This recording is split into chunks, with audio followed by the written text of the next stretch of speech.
Hey, welcome to Socialism for All. This is an office hours live stream done over at twitch.tv/socialism S4A. If you're not already following on Twitch, go ahead and hit that follow button. We're up to almost 1,500 subs, and I don't promote the Twitch a lot aside from just, popping in and doing these streams. But yeah, I think that's, I don't know, pretty decent for what we're doing here. This is a no frills show.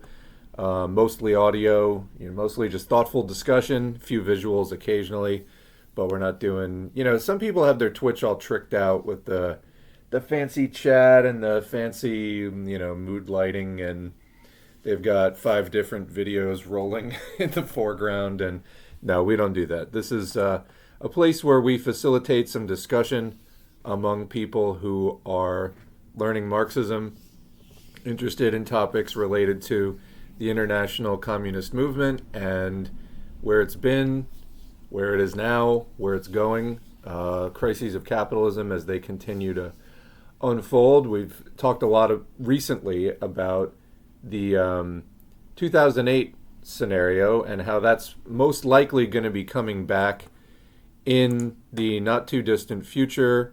We've been touching on that in most of the live streams, which we do these weekly over at twitch.tv/socialisms4a. Usually Thursday is the day, 1 p.m. Pacific, 4 p.m. Eastern, and right now that is 9 p.m. UTC. Some people were trying to say that it was 7. Some were saying it's 9. Anyway, I checked it yesterday. It seems to be 9 UTC GMT. Hopefully our European friends are finding the stream okay. But yeah, we're doing it on Wednesday today because tomorrow's a major holiday in the U.S. and this was a better day. We'll be going back to Thursday at the usual time, 149, for next week. But anyway, there's another crash on its way in. This is the S&P Case-Shiller U.S. National House Price Index. You can see right in the middle there, first of all, the shaded bars, those indicate recessions. And the 2005, 2006, 2007 into 2008 housing bubble was a major component of the 2008 and 2009 crash. And a huge amount of banks went under during that time. Now, to date, we're not technically in a recession yet. However, there are several indicators, the inverted yield curve being one of them. The raising of the interest rates, and then they're probably going to cut them in a few months. All of this is very typical for right before that downward trend begins. So we're probably right on the precipice of a major economic crash. So as you can see, the current bubble is much larger than the 2006-2007 bubble. This is, again, house prices, which are just fundamental to the whole economy. It's the largest purchase most people make. You live in it. It's where people live. If you lose your house, that is a major, major deal, as, of course, many people did during 08, 09. Then housing prices hit, sort of a bottom between 2010 and 2013 or so, started climbing again, and then during the pandemic just exploded.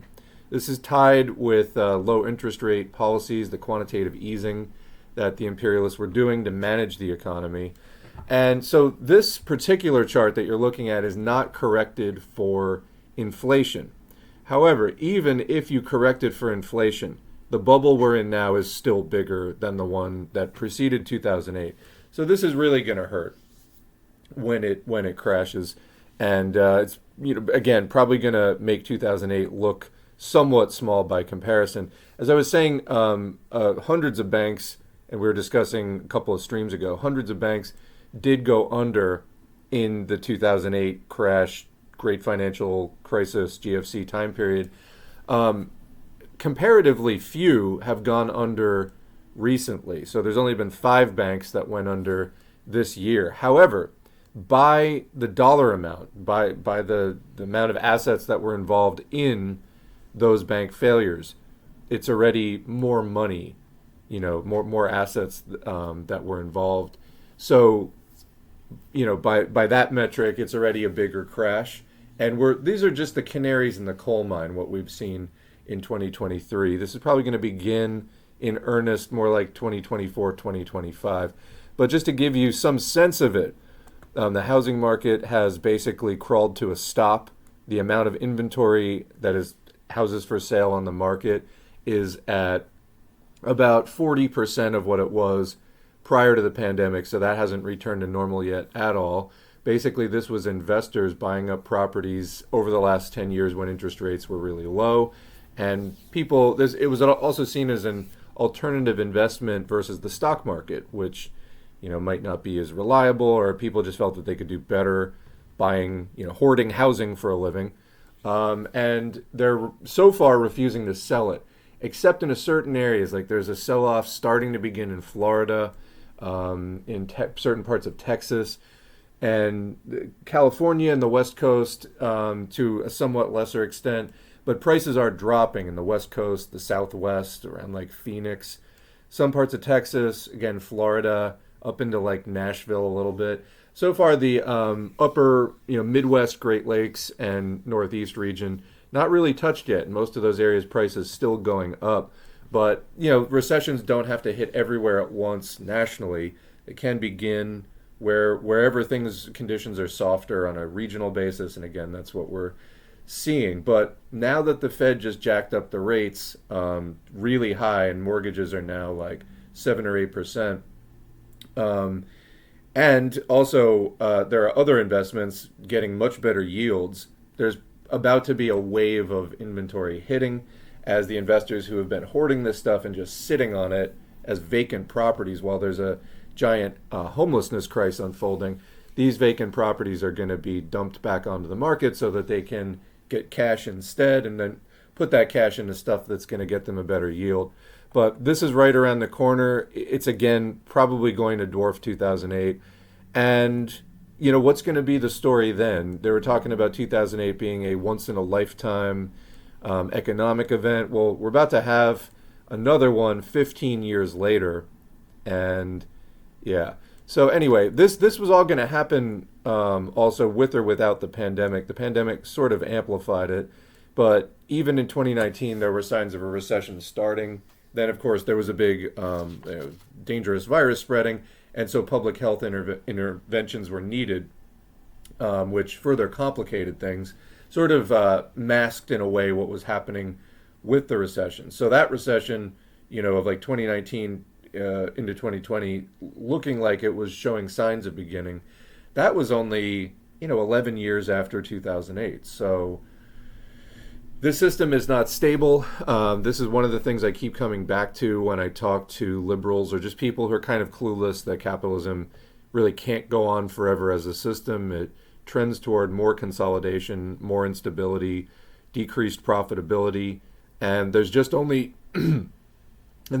so much that the people who are trying to manage this economy, advanced monopoly capitalism, what Marxist-Leninists refer to as imperialism, there's only so much that they can do to try to stabilize it. Like, try as they might, it's just not a stable system in the first place.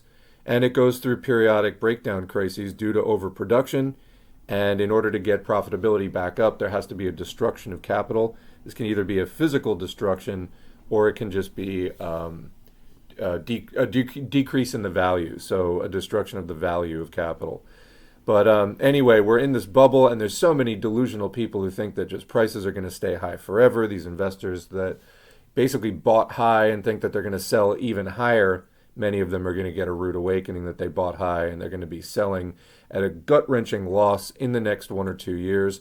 So what does this mean for working people? Well, as businesses have to refinance their loans and things that are coming to the end of their term, there were relatively few that were coming to the end of their term this year, but there's a lot of commercial debt that is needing to be refinanced next year and in 2025, much more, like twice as much as was in 2023. And with the higher interest rates, this means that businesses that weren't doing as well aren't going to be able to either qualify for the loan or just afford it in some other way, even if a bank will grant them the loan. It's not, the numbers aren't going to work in the end for them anyway. So this means a lot of the businesses that were able to prop themselves up when interest rates, they could get loans for their business at 1% or 2% interest. They're not going to be able to get loans at, 5, 8, 10%, and they're going to go under. And so a lot of people will be unemployed. And coming back again to that house price chart that's on the screen, one thing that we know is the unemployment rate and the foreclosure rate, people not being able to, or defaulting, people not being able to pay their mortgages, those basically go hand in hand. As soon as unemployment goes up, people are no longer able to make payments on their houses. Not everyone, but there's a lot of people that that becomes an issue for. Then you see more dumping of properties on the market and prices come down. So this will be quite a wild ride in the next few years, but it does seem like we're finally hitting the top of that bubble, and bubble just meaning overvaluation, and it's about to come crashing down like it did in '08 again. So this for me is just one of the things I keep coming back to, reminding people where we are. So yeah, for workers, it's going to mean a lot of people losing their jobs, a lot of people losing their houses. There has been, on the more positive side, some rebuilding of the labor movement, which is down at like a 50-year low right now in terms of the percentage of the private sector that is unionized in the U.S. There's been some rebound of that. It's getting, there's more union activity in 2023 in terms of major labor actions, strikes, and things like that than there's been in a long time. It's still, by historical standards, very, very low, though. That level of struggle needs to come way up. And there's probably not enough in place to significantly protect many workers, but that's going to have to get underway. And that's one of the things, two of the prerequisites for the U.S. left making a major resurgence, I would say. We've been harping on the need to politically separate from the Democratic Party since the beginning of this channel. And that is probably point number one, is realizing the Democratic Party is not here to help you. And we need an actually independent party. And people say, oh, well, that it won't win elections. Electoral activity should be about 5 to 10% of the party's overall activity. What else, what's the other 90 to 95% of a workers' party activity? Well, it's engaging in community organizing, fighting whether it's some particularly bad landlords and employers in an area. It's doing ballot initiatives to get the minimum wage up and put other working class protections on the ballot, things like that, where it's not a matter of elected representatives, but a direct vote. And that doesn't happen in every state, but there's a lot of states that allow either for statewide or local, like in a city, ballot measures. And there's a lot of ground to be gained there for sure. And that's one place that the U.S. left can, make something of a resurgence even without wading into the waters of electoral representative politics. But yeah, people will say, well, we need the Democratic Party because third parties, quote, can't win. No doubt the system is stacked against parties that are not Democrat or Republican. But again, that's not really what it's about. You need to build the party, build the organization. And if you're trying to build that within a 1% controlled, lock, stock, and barrel owned institution where there's not really room for ideological struggle, like the Democratic Party, there's not really room for ideological struggle in there, and it is owned lock, stock, and barrel by the 1%. It's an imperialist party. It's been around since the 1820s, and its job is to manage imperialism. That's the job of the Democratic Party. You can't really engage in effective ideological struggle within that party. The point is building a party. It's building that organization for not just electoral activity, but day-to-day activity within communities.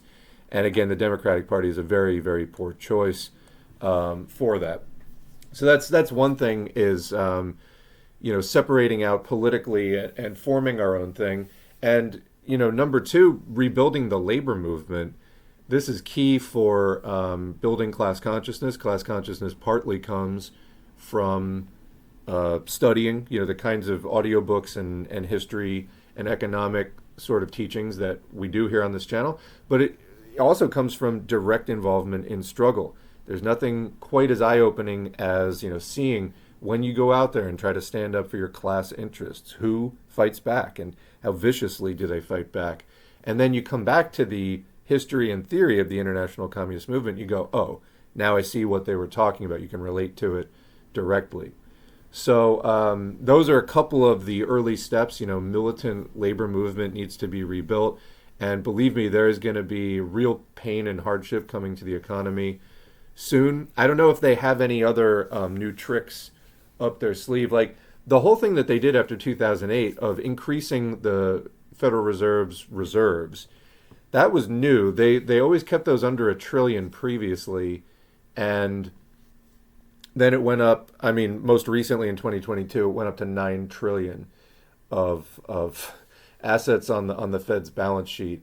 That's a new strategy for managing in the post-2008 economy. But 15 years later, what did it create? It created the worst, record inflation, the worst housing bubble of history, and, just an across-the-board cost of living crisis that we're in currently, whether it's groceries. And beyond that, in global politics, the world imperialist system, this is one thing to talk about the U.S. itself, which is kind of the seat, the home base, the major player in the existing most established bloc of the world imperialist system. But there is a rival bloc that is centered around China opening up. This is the BRICS bloc: Brazil, Russia, India, China, South Africa, China being the major player. The second biggest economy in the world by GDP, by the standard metric, but if you go by GDP, PPP, which accounts for the purchasing power, China is already much bigger than the U.S. And the largest economy in the world. So that's again by GDP, PPP. So they're coming to the table, obviously less established as players within the world imperialist system, but they want a bigger cut and they want to flex their muscle and they want to participate in the world imperialist system more fully, and they're going to fight the U.S. and its allies, the sort of old allied bloc from World War II, or basically like the G7 type of thing. The old Western European imperialists and the U.S. and also Japan. Japan at one time the enemy, but they were capitalists, so they got rehabbed by the U.S. and brought into the fold. Of course, the G7 used to be the G8. Then Russia got kicked out in 2014, which kind of started escalating. Well, it was in part a response to Russia's annexation of Crimea. And then there's a big rift opening there where Russia obviously was capitalist and trying to participate in that system and as a member of the G8. And, there's a huge rift forming there now.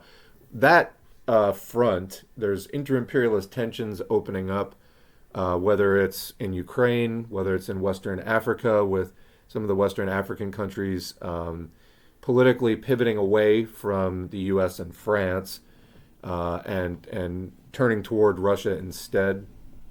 And in Argentina, we just saw a absolute clown of a libertarian get elected as the president of Argentina. He is clearly, I think, a puppet of the U.S. bloc, U.S.-centered bloc of the world imperialist system, of the key players within that system.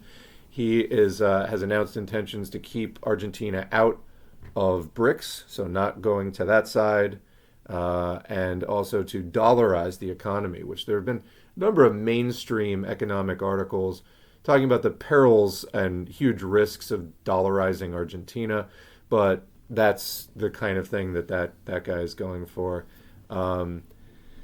Just did a community post about that on the community tab. Oh, and speaking of tabs, by the way, on YouTube just got, and this is a much smaller point, YouTube just got rid of its About tab and its Channels tab.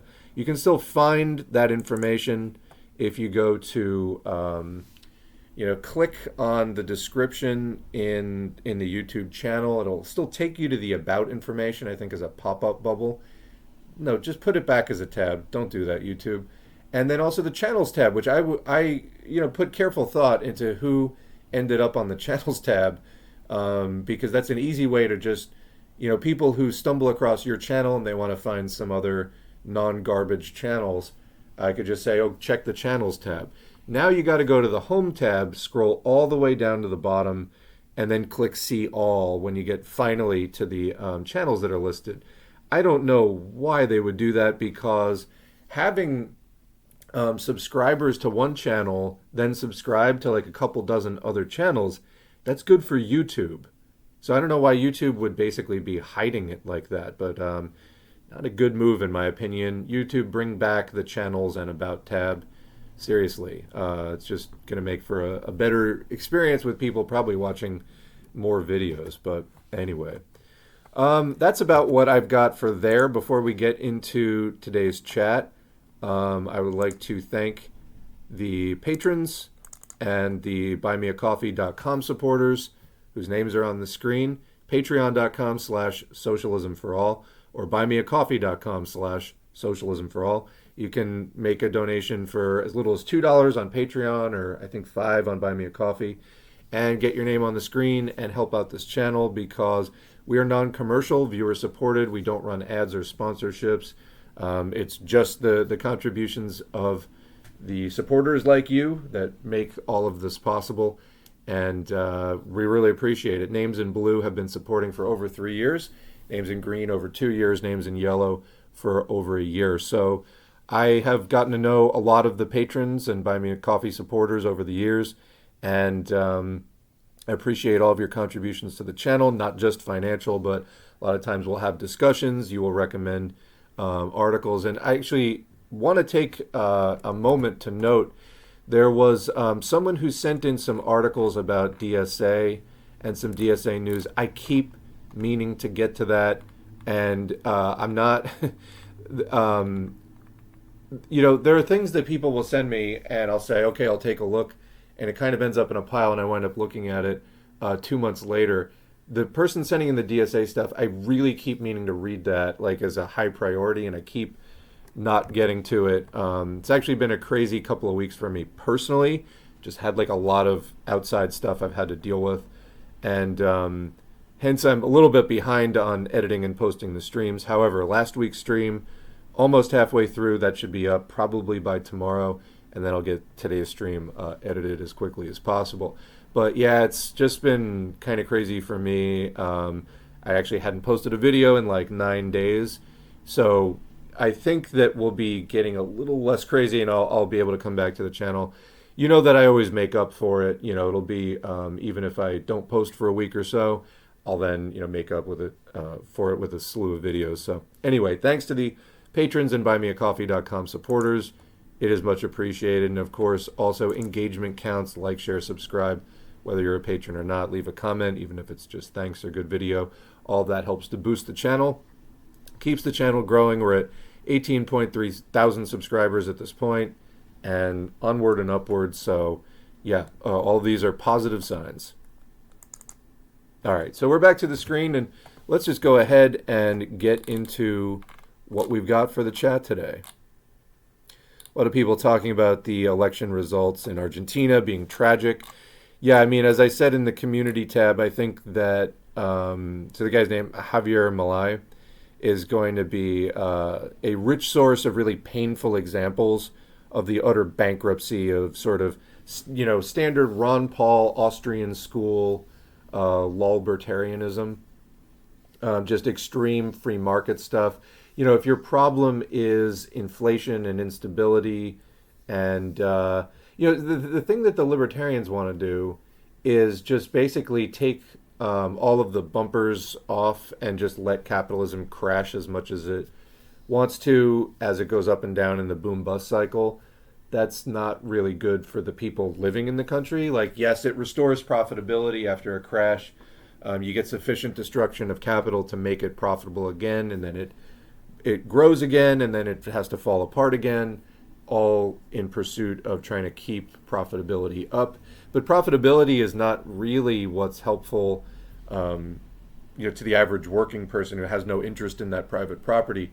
What we could do instead, and would do in a socialist economy, is production for use, production for need, not just sort of based off of capitalist speculation on what might be profitable for them.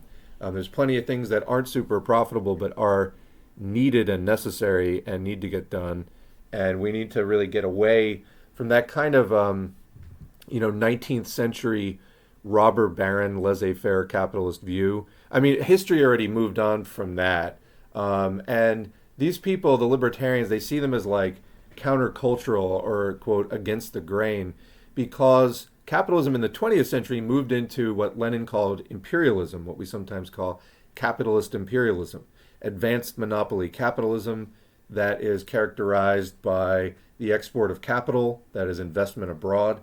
And it can be in other imperialist countries, other countries that engage in that same behavior, or it can be in underdeveloped countries. Doesn't matter, as long as you're exporting significant amounts of capital.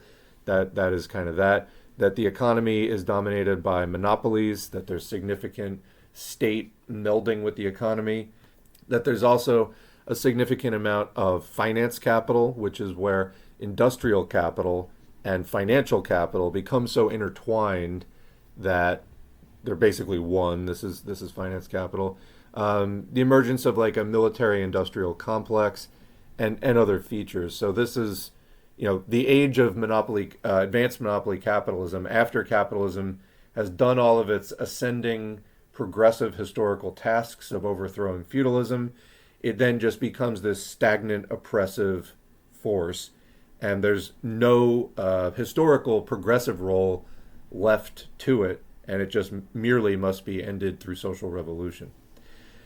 So the libertarians, though, are sort of pre-monopoly capitalist in their thinking. They want to go back to that 19th century laissez-faire, unregulated capitalism.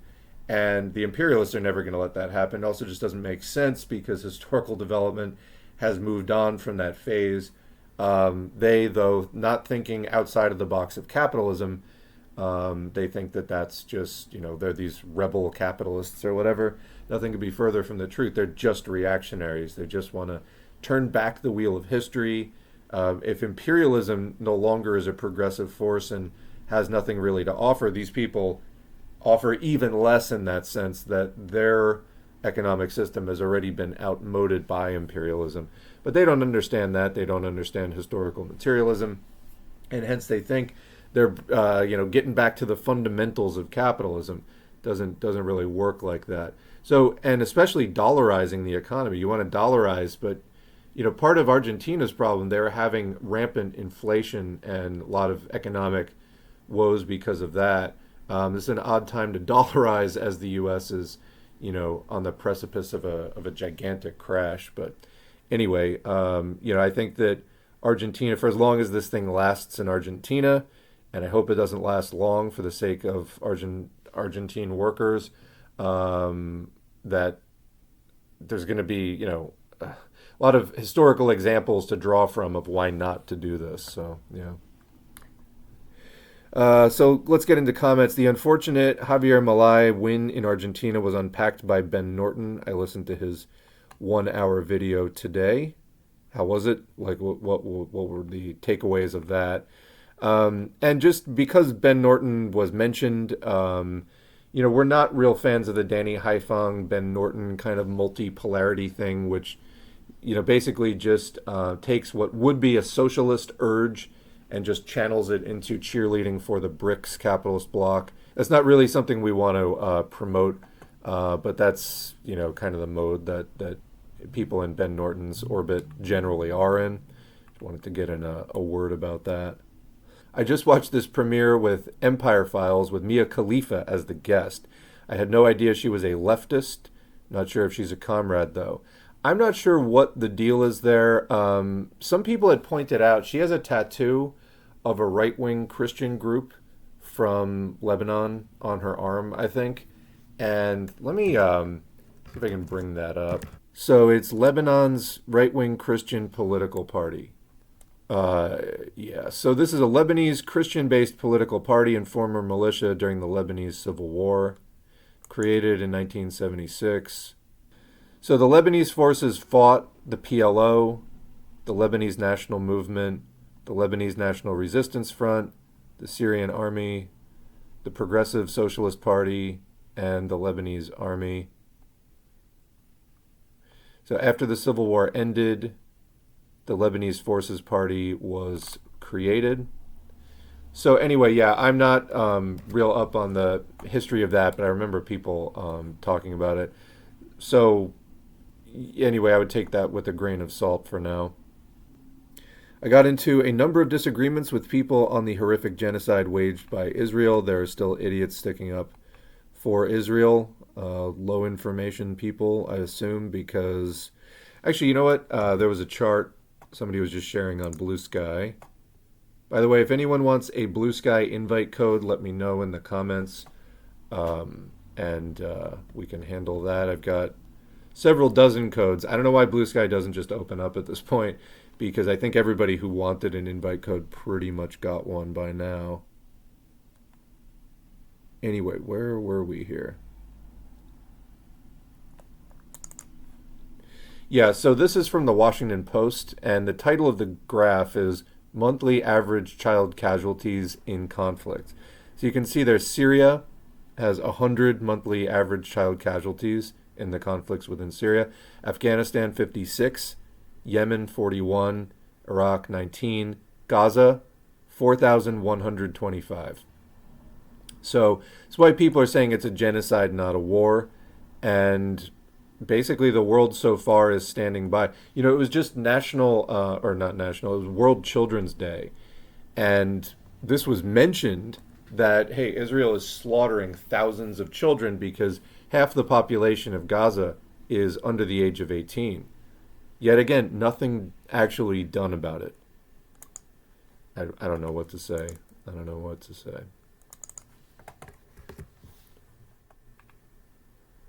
I had to do an oral report on the history of the Argentine economy, and I had a bad feeling that Milei would win because of how bad the conditions were. Yeah, he ran partly on like a populist anti-poverty platform. Unfortunately, libertarianism is not a system that is going to bring you less poverty. It's going to bring more inequality. That's fundamental to capitalism. Argentina is a victim of the IMF debt trap and imperialism. Well, now they're just, if they do dollarize, it's just getting completely pretty much brought into the US's orbit entirely. So yeah, I agree. Argentina's currency is heavily dependent on external forces. At one point, the peso was pegged to the dollar, which caused the last economic crisis. That's what I'm saying is like, they want to dollarize now on the precipice of another crash of the US dollar. Interesting timing. Their state structure does not have the same privileges of an imperial core nation to deficit spend. Neoliberalism makes these nations dependent by design. So somebody asking about consumer cooperatives. So cooperatives are basically enterprises that are owned by the people who participate in them, and there are different kinds.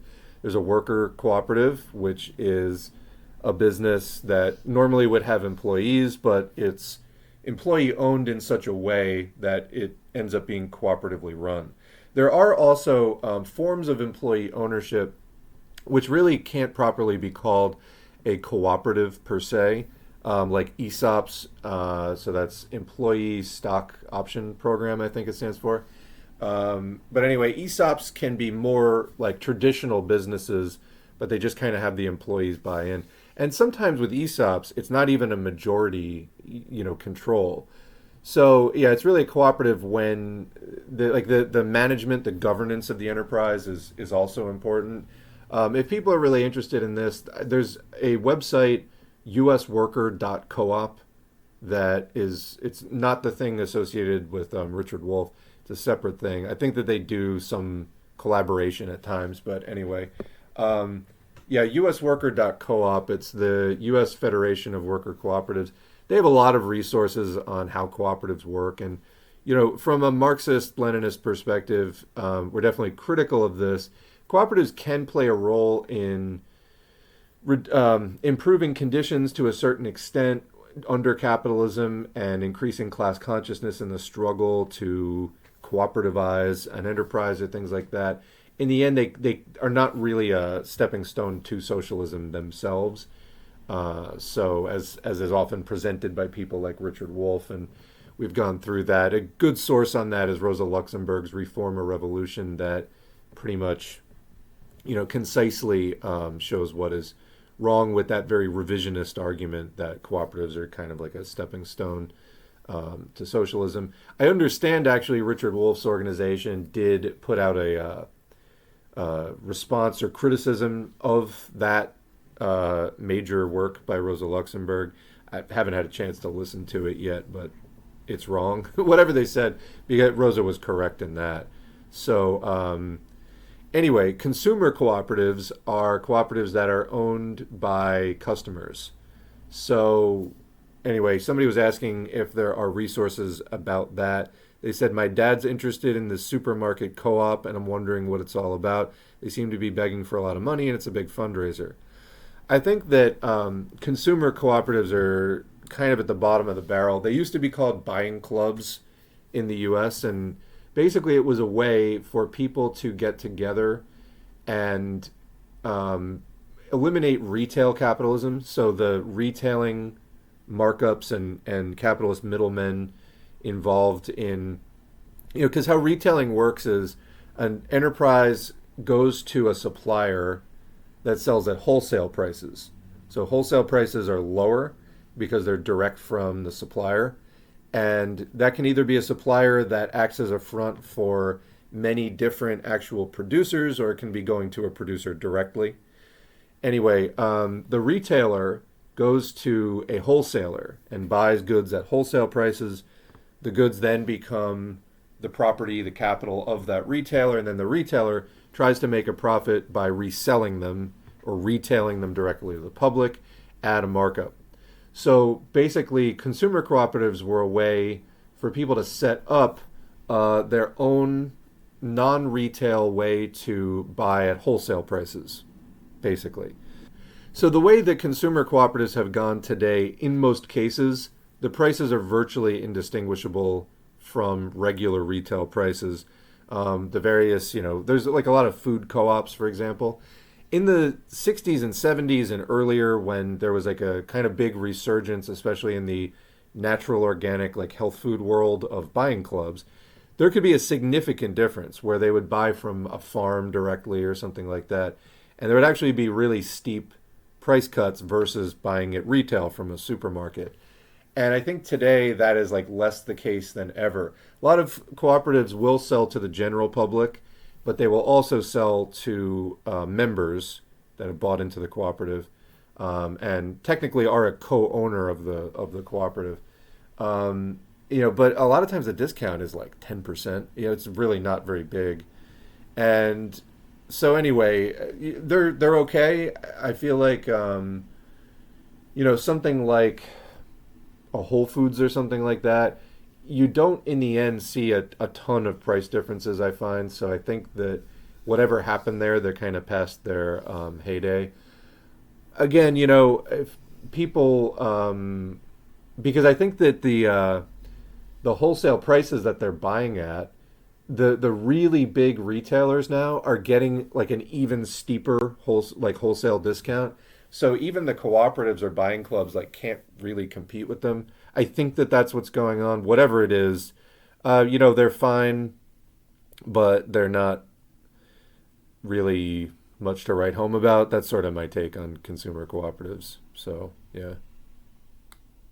I mean, again, some of the consumer cooperatives that I've seen are like virtually indistinguishable from a regular supermarket. And I've seen some that have just flat out hired, regular supermarket general managers to run their things. So it's like not really significantly different. Yeah, they don't really, I don't see much of a tie-in with communism at this point. There are mentions in, Lenin and Stalin and Luxemburg and things of like how cooperatives could be ways for workers to try to get together and make conditions easier. But they don't really play a role in sort of constructing socialism per se. Um, we've kind of discussed all this stuff at length in different things. There's another piece by Alice M. Johnson that talks about how cooperatives, it's just kind of futile, and she was writing about that in 1924. And you look at things like the big example, the Mondragon Corporation, which is more of like a workers producers cooperative, and that's in Spain. They engage in all kinds of different activity, banking, industry, retail. They're pretty significant. The thing is, in capitalism, the more, like, the broader the scale that it acts on, the less under the radar, the more that they wind up just having to behave like a capitalist. And so they start outsourcing their labor to lower wage countries and things like that. So I don't know. There's some basic knowledge for you. There is some stuff up on the channel about it if you want to look at that, or if you have more specific questions. Okay. As much as this turn of events sucks for Argentina, at least this will be an opportunity to see the libertarian emperor has no clothes, I guess. Yes, this will be a painful, teachable moment, but a teachable moment nonetheless. I'm interested in hearing S4A's commentary on imperialism, the highest stage of capitalism. I read it 10 years ago. I need to look at it again. Yep, we will be doing that as we work down the basic Marxism-Leninism study guide playlist. Let me just say, so, I discussed this in a recent live stream, but I'll say it again. I try to keep the high-quality content coming. I have pulled aside months ago a number of reading series. Every time I start a reading series, some major current event thing comes up that I have to change the focus. So I was doing a Rosa Luxemburg series. Something happened where I needed to interrupt that with a China capitalism series. Then my China capitalism series got interrupted with the Palestine thing, and we had to start reading about that somewhat. And it's just I have a lot of series and I have a lot of sort of lesson plans I'd like to get to. There literally is just not enough time. And part of that is that we are doing the weekly streams, and I have to do the streams and then edit them. That takes up a significant amount of time that I can allot to S4A. It takes a little bit of mental effort to switch out of live stream mode and back into audiobook mode, but mainly it's just I'm trying to, there's already over 300 audiobooks on the channel. I'm trying to target the audiobooks to what is most relevant in the current environment, while also doing the kind of fundamental background stuff that people really need to know. Because remember, Marxism is not an identity, it's a set of analytical skills. So I am a Marxist. It's not a declaration of identity. It's I am a chemist. Well, are you good at chemistry or not? I'm a Marxist. Well, can you do historical materialist analysis or not? So, you do need to study. You need to read, just like you would need to study chemistry if you ever want to get past the baking soda and vinegar volcano stage. So with Marxism, it's proletarian sociology that is a revolutionary doctrine of liberation for the proletariat, class struggle, theory of revolutionary social change driven by class conflict. And you do need to study that. But it's anyway, we have a series that I announced of readings. I am still working through it. We are currently stuck in a Hoja block, which is nothing wrong with being in a Hoja block. But like I said, I had a really super busy personal week and a half or so. So I'll be getting back to that soon, and we'll be resuming the readings pretty much as soon as I get these streams that I'm behind on edited. Then we'll do that Hoja, and we'll move through the China and the Palestine stuff, and then we will get back to the basic Marxism-Leninism study guide stuff, including Imperialism, the highest stage of capitalism. And obviously, getting stalled on readings is the least bad thing that has happened, obviously, out of the genocide that Israel is waging in Palestine. And there's a lot of people that do left media that are reporting almost exclusively on that. It's a major crisis that something needs to be done about immediately. There needs to be a ceasefire. Everyone in the U.S., your tax dollars are going, including me, your tax dollars are going to fund a genocide. It has to stop. So far, only a few members of the squad, including AOC, to her credit. She's very useless in a lot of different ways, but actually did put her name on a call for a ceasefire. Dick Durbin called for a ceasefire. Also, somebody else just did, and the guy's name is escaping me. Not Bernie Sanders, not Joe Biden. U.S. government is, in fact, committed to protecting Israel while it carries out this genocide. So, horrific. I know. I want to give a shout out to Democracy Now!, Amy Goodman and Democracy Now!, for all their flaws. And, there's the Ford Foundation money and the other longstanding criticisms of Democracy Now!. They've been covering Palestine every single day and doing it well. And so if people want to get caught up on some of the stuff and just see interviews that you're not going to see in most other places, Democracy Now! Is on top of it as far as the Palestine coverage. So anyway, hats off there. It's been a very, very sad couple of months. Really horrible times. Be cautious about people who tout co-ops as the be-all and end-all. Fascism has a surprisingly cozy relationship with co-ops, i.e. Mondragon and Franco. I'm glad I actually got the notice of a stream today. Well, there you go. Should I feel bad about continuing to work with Politsturm after their shitty Palestine take? I think it needs to be resolved. I think that Politsturm. Well, first of all, so I was mentioning this in a recent stream. I don't know if it's the one that I put up already, the one with the Hakeem stuff in it, or whether it is in the one that I'm editing now that'll be posted in the next day or two. But I was kind of recommending Politsturm for about 6 months as a study group if people were looking for one, because the people I knew who were in it were pretty good, and I agreed with pretty much everything they were putting out that I saw anyway. And then they got Palestine so horrifically wrong with this kind of weird left-com take on it, trying to both sides settler colonialism, as somebody was saying in the last stream. No, one group of people live there, and one group of people don't, and they're trying to take it over. You can't just both sides that. And it's also a genocide. It's completely asymmetric and awful. It's also an anti-colonial struggle. You don't both sides that. So, and yeah, anyway. The other thing is, I realized in the course of that, it doesn't seem to actually be an organization. I thought it was an organization, and being Marxist-Leninist, assumed it would be running on democratic centralism. Instead, it seems like one or two guys at the top, basically running like a newspaper. So it really is just a glorified YouTube channel in the end with some associated study groups. Well, I wouldn't recommend that. And that was kind of shocking to me that, how do you get such a bad both sides take on Palestine through an organization with democratic centralism? Well, it turns out it doesn't seem like they actually used that. And it was just the guy at the top publishing that without, any of the members having input on that line. Well, I wouldn't recommend that at all. So I think that to the extent Politsturm is going to be relevant, the people involved in it need to hammer on it to make it an organization that actually runs with democratic centralism, if that's not the case, as I've been told. And also, you need to straighten out that Palestine line before you do anything else. If you're going to come out with a line like that, just stop the presses and fix it.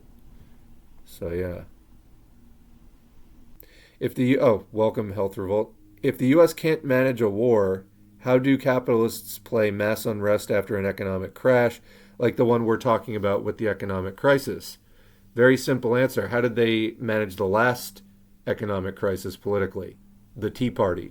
Prior to 2008, there was no Tea Party. In fact, that was an astroturfed movement, astroturf meaning fake grassroots movement. The Republican Party, that was at the tail end of the Bush-Cheney presidency. I think it was basically the lame duck period of the Bush-Cheney presidency. I mean, actually, the crash started technically before the election, but McCain got trounced, and so anyway, Bush and Cheney they were ineligible to run again, and on the way out, the Republican Party was basically like, well, the Bush Cheney wing of the party pretty much just got completely discredited by the last 8 years of Bush and Cheney, whether it was starting major wars across Middle East and Central Asia, whether it was the coming in with the dot-com economic crash and going out with the 2008 economic crash. They needed kind of a new face, and they needed a way to channel that unrest and outrage. So they came up with the Tea Party. And there was somewhere in late 2008, there was some speech, I think, that was aired on Fox News. I'm blanking on who did it, if I ever knew. Actually, it's just hazy in my mind. But I remember some guy giving this speech about the need for a new Tea Party and this and that. But that's how they do it, is they bring out a fascist, right-wing populist movement to try to channel the anger. So basically, you get more fascism. Fascism is not an on-off switch. It's fascization is a process. The deeper capitalism goes into crisis, the deeper the amount of fascization that they roll out. So they will just roll out more. That's how the capitalists will try to manage mass unrest. They just steer people in the wrong direction, and then the ones that they can't corral into, supporting their bullshit libertarian right-wing populist, stuff, they increase the police state against the left. So it's basically fascism. Anyway, continuing the comment, and if the government squares rent or there is a moratorium, well, actually, we have the opposite right now. The pandemic era moratoriums are running out. Actually, at the end of this month, so in 1 week, November 30th, so you might remember back in May, they declared an end to the pandemic emergency and the pandemic public health emergency. Well, there were a number of pandemic era programs, such as mortgage forbearance and stuff like that. Well, they gave that a 6-month phase out. Kind of like the Medicare, there were Medicare expansions, and then a lot of states curtailed that because the pandemic emergency was, quote, over. It's not over, actually. I'll bring up some BioBot information in just a minute about that, tracking the COVID wastewater. But so it's now 6 months since May, and so they're ending that. That's going to be another thing. So student debt payments already resumed for most people who had student debt. So you've got that as an additional strain on people's budgets. And as far as where people are at in the United States with the economic precariousness, a majority of people, more than 50% of people, if they lost their job, would run out of money inside of a month, and 30% would run out within a week. So that's how precarious most people's economic situation is. Now add in student debt payments resuming. Now add in the mortgage forbearance expiring. So that's going to be active December 1st. That's going to mean a lot of people giving up on their mortgage, because you can't refinance now. If you bought in the last 10 years, interest rates, well, really in the last 30 years, the interest rates are at a decades-long high. So if people try to refinance now, they're going to be paying more money on the interest than they were before. And anyway, there's going to be a lot of people losing their houses, and that's going to go onto the market. So anyway, yeah, I mean, that's actually ending. I don't think that they're going to start a new one. That would be unlikely. But anyway, what's to stop us from hitting the streets for Palestinians in a repeat George Floyd moment? I think so we started this channel in 2020. I made the Facebook page that preceded the YouTube channel in 2019.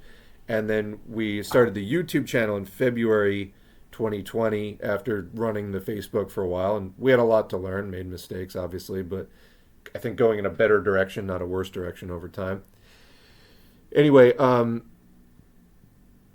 there was huge cause for hope and inspiration that very year, because we started this in February.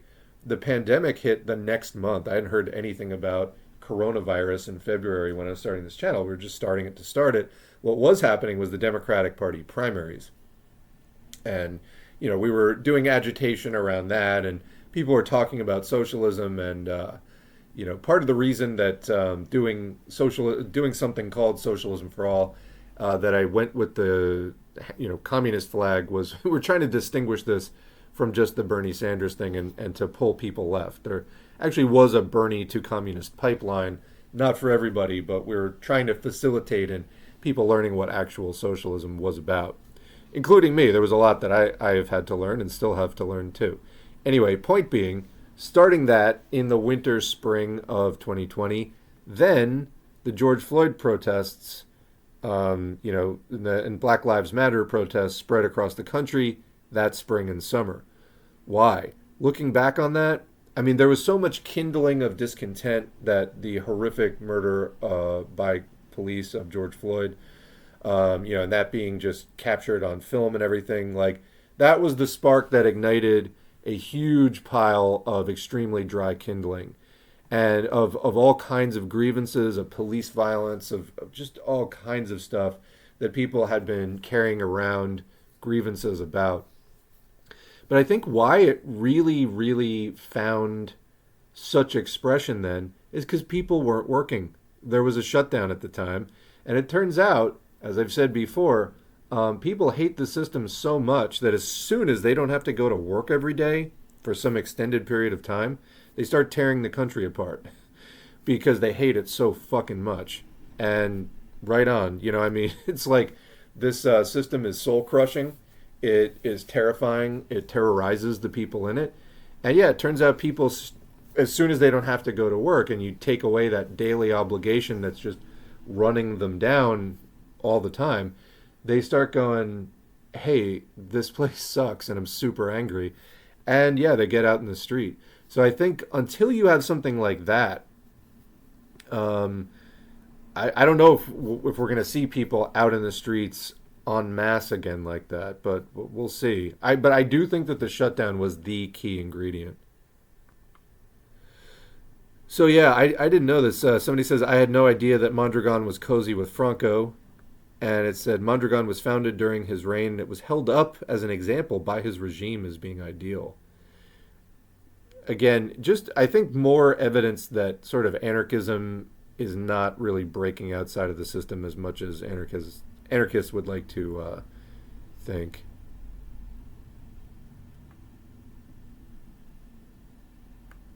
Somebody's, I think, trying to equate that to, I heard fascists also like trains, so watch out for them too.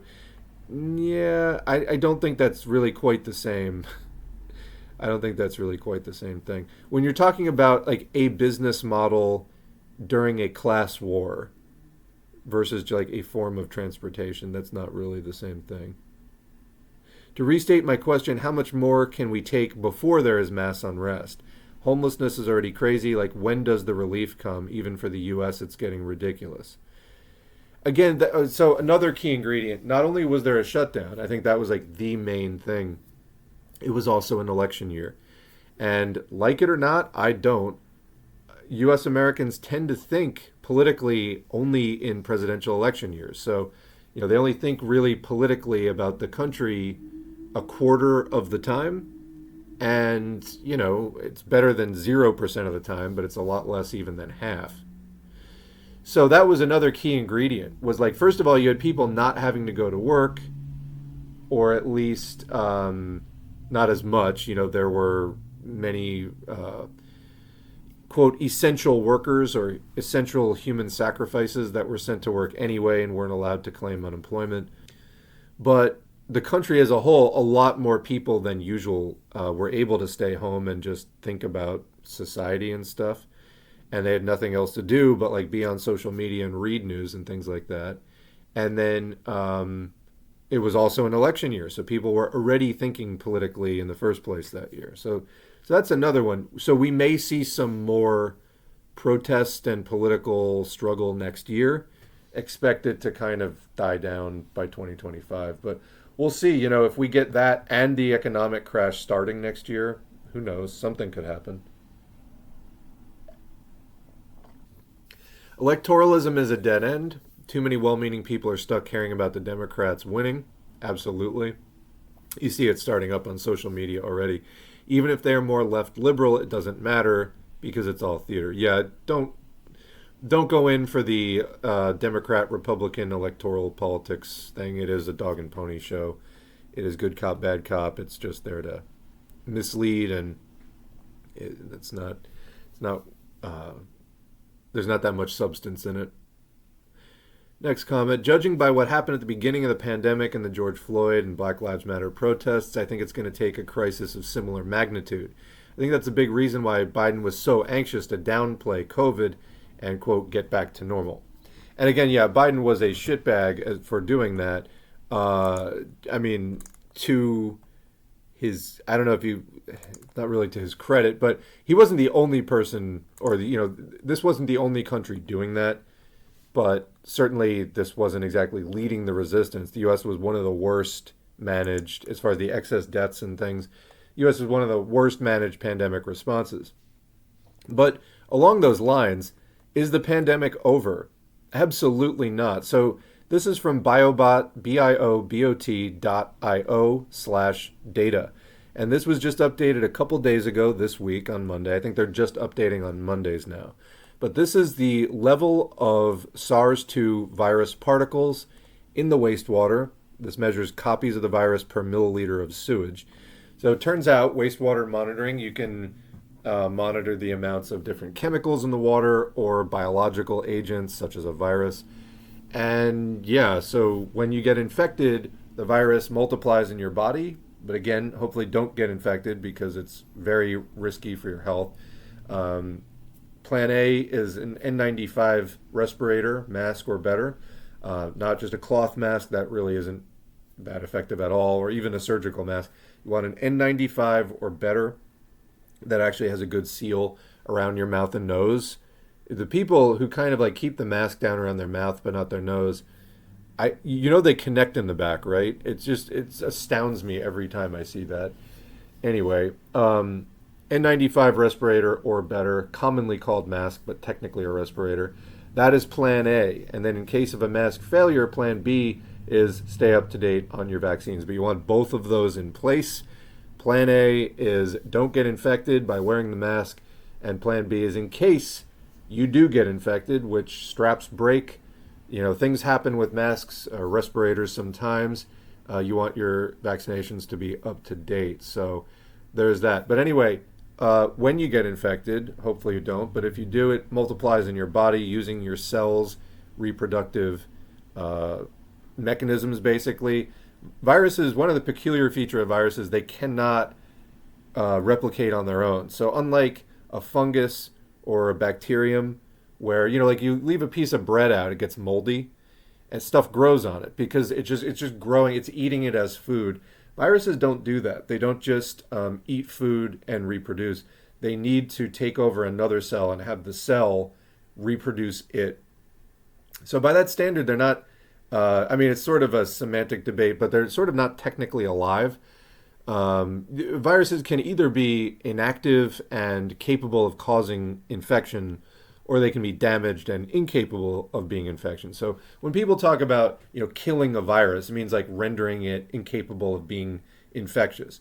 But anyway, viruses in a way aren't technically alive. They're just these weird, basically genetic material encapsulated in a little delivery mechanism that infects your cell and then uses your cell to reproduce it rather than just reproducing on its own. Anyway, fun fact about viruses.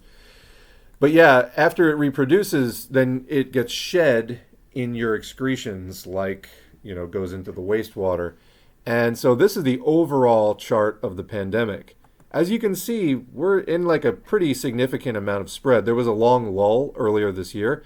Like if you go back 2 years to the January 2021, the overall shape of this year is very similar to 2021, where you get a spike in the winter. And actually this winter's spike was bigger than the December 20, January 21, that outbreak. Had a much bigger outbreak this past winter. Then the lull that we had wasn't as deep as the lull in 2021. Then, as you get into fall, there's another spike. Now, the spike there was caused by Delta. The spike now, in just the last couple of months, was a little bit smaller. Not that much. It's actually a little bit broader, but a little bit less steep. So, it didn't go as high at its peak, but it was kind of lasting longer. Anyway, now there was a drop off of that, but it's climbing again. And what happened in 2021, 2 years ago, was Omicron came out, which was a highly infectious variant that just infected everybody pretty much. And you got that huge, huge peak in the middle of the chart. Now, so far, there has not been that type of variant emerging, but the US has Thanksgiving coming up. It's going to be a super spreader event. Remember, COVID is airborne. So yeah, you go to a store, I'll be like 1 in 300 people masking. And not only that, but people are walking around and they're coughing out into the air. It's like people learned absolutely nothing from 3 years of an ongoing pandemic, going on 4 years of an ongoing pandemic. I just, I don't know, it blows my mind. But this is also part of the government's awful public health messaging that is basically telling people either explicitly or implicitly that the pandemic is over. Joe Biden was just stating that in interviews just a few months ago, that it was like over. How is this guy better than a Republican? I just don't really see it. Anyway, so let's zoom in now on what's been going on in the last 6 months there with the COVID wastewater. And you can see significant trending upward. We're at about 500 copies per milliliter of sewage. Well, keeping in mind that 800 to 1,000 is a significant surge. I mean, we're almost at that. So 500 is pretty significant spread. But of course, this isn't even across all regions.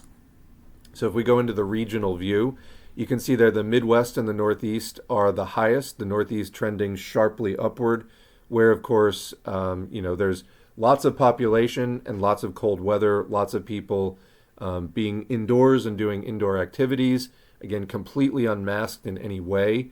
And so that is rising sharply. Also, the Southeast trending upward. The West is above 400 and holding steady for now. I would expect that that is going to be increasing as well. And again, Thanksgiving as a big super spreader event. I find this time of year so stressful in the first place, the time between Thanksgiving and Christmas. This is just whole last kind of 6 or 7 weeks of the year. Everybody is rushing around trying to do stuff at a time when biologically you should be kind of settling in for winter, slowing down. And instead, people are pushing it harder than ever. It's completely at odds with sort of what we want to be doing. It's darker for a greater portion of the day-night cycle. You want to physically actually slow down as much as you can and get some rest for the winter. That is what your body craves, and that is what is more natural. Not that you should be completely inactive during the winter. In fact, getting out and even getting some sun on you between the hours of like 11 a.m. and 1 p.m., that actually can be really good for just getting, not going into a complete coma during the winter. Can actually keep you, I find it helps me get through the winter. Just get that, when the sun's kind of at its peak, it's still faint compared to other times of the year, but it can be something of a boost that gets you through the year. Anyway, people should be slowing down. Instead, they're speeding up. Such a stressful time of year. All of the sort of frantic commercial messaging, Black Friday and everything going on now, or Buy Nothing Day, as some of us call it. And anyway, one of the consequences of this during the pandemic is super spreader type stuff. Between the shopping, between the Thanksgiving stuff, it's like we're not in an ongoing pandemic, yet we absolutely are. And people are going to find out the hard way, but there's no reason for this to be happening if we had better public health messaging. And I just want to remind people will say not as many people are dying up front from a COVID infection. Well, that's partly because the most vulnerable million plus U.S. Americans, just speaking for this country, already died from it. Okay. So over 1 million people already died from it. They were the most vulnerable. And there's been no mourning for them. There's been no real acknowledgement even. It's just the economy, the economy, the economy. Well, okay. So over 1 million people already died. I guess they don't count. And the people who are left over are somewhat more resistant to it, maybe. But what? The more you get reinfected, the more it cumulatively impacts your health. So you see on the screen, this was from a big study in Nature Medicine from last November, about a year ago. Number of infections per individual. You've got, on your first infection, you have a certain amount of risk of all the different negative health outcomes shown on the right side of the screen. Hospitalization, kidney, cardiovascular, clotting, lung or pulmonary issues, fatigue, gastrointestinal or digestive things, diabetes, blood sugar regulation issues, mental health, neurological or nerve problems, and musculoskeletal problems. So your odds of developing one or more of those conditions goes up with your first infection. What happens with the subsequent infections is your odds of all of those things keep going up. Hospitalizations the most. By the time you're on your second reinfection or more, or in other words, your third infection, your odds of hospitalization go dramatically up. And then, from there, also your risk of kidney problems goes massively up on your third infection and above. So the more you get infected, in other words, your number of reinfections, by the time you get to your seventh or eighth reinfection, if you make it that long, you're going to have sustained serious organ damage. This is no way to live. This is not the kind of world we want. Your health at a fundamental level is all you really have. As Marxists, we are materialists, and we are thinking matter. This is a world made of matter. Matter, of course, is being another form of energy, but this material world, this is what we've got, and we are part of that. We are thinking, living, feeling matter. And what else do you have? Nothing. You've got you've got your body, and that's what all of your personality and everything else, it's intrinsically linked to that. There's no separating them. It's a product of that matter. If you don't keep yourself in decent health shape, everything goes with it. Who you are goes with it.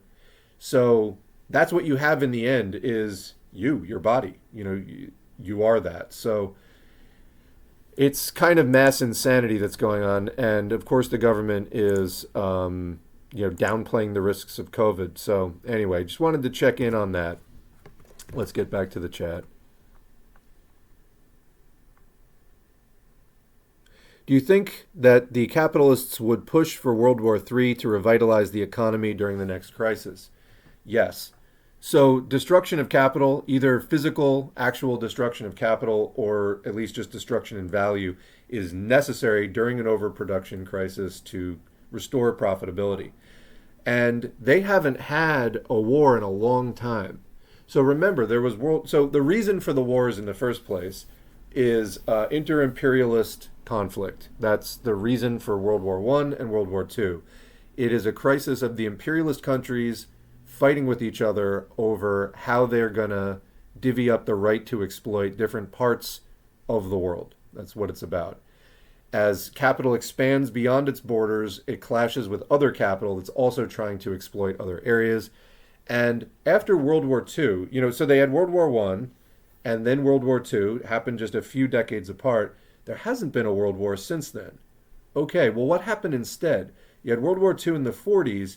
Then in the 70s, you had basically a gigantic recession leading into the early 80s. This is basically where we get neoliberalism from as a response to the crisis of,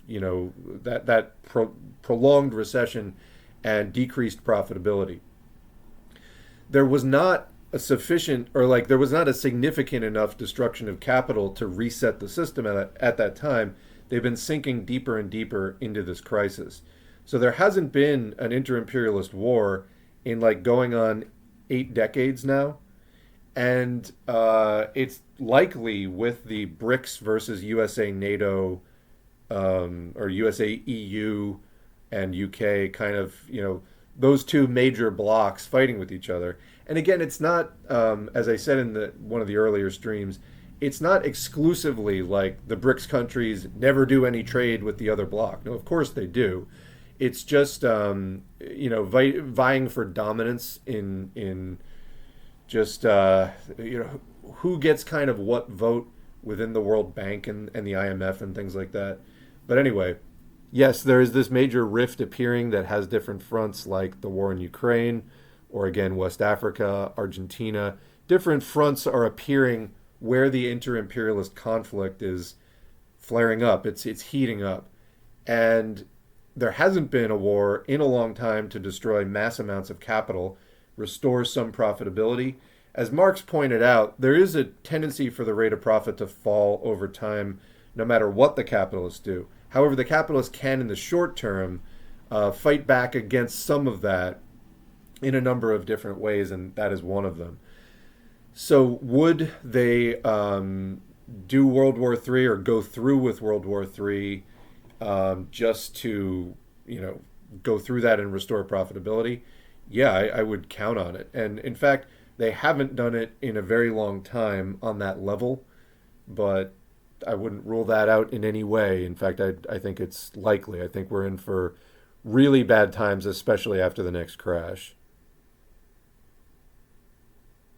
I don't see why the bourgeoisie would want war unless absolutely needed to keep class power or when warring against other bourgeois states. They may need both, and also, again, the destruction of capital to keep or to restore profitability.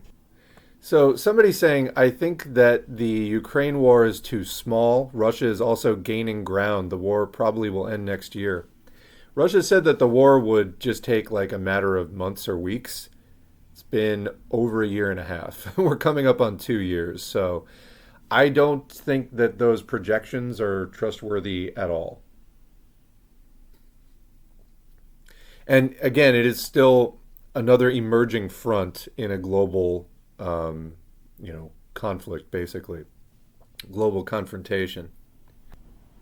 There's a book by Sharon, Sharryn Casimir, called The Myth of Mondragon, Cooperatives, Politics, and Working Class Life in a Basque Town, which examines co-ops through the lens of Mondragon, of course, from a critical perspective. Might be of interest. Okay. Actually, looking at my notes here, I want to mention in the last stream where we were talking about Citizens Bank, the fifth bank to fail in the U.S. this year, somebody mentioned that Citizens Bank had bought SVB, Silicon Valley Bank assets. That was another bank that had failed earlier. That was actually not the same bank. It was first Citizens Bank that bought the SVB assets, not the Citizens Bank that failed. Just wanted to clarify that. I finally subscribed over on Patreon, and I'm happy I did. Sorry it's taken me so long. I mean, it's fine. I appreciate... You've been a long-time contributor to the chat, so I just appreciate that engagement. You're doing amazing work, and I definitely appreciate it. Salute. Well, thank you. I appreciate your contributing on that level.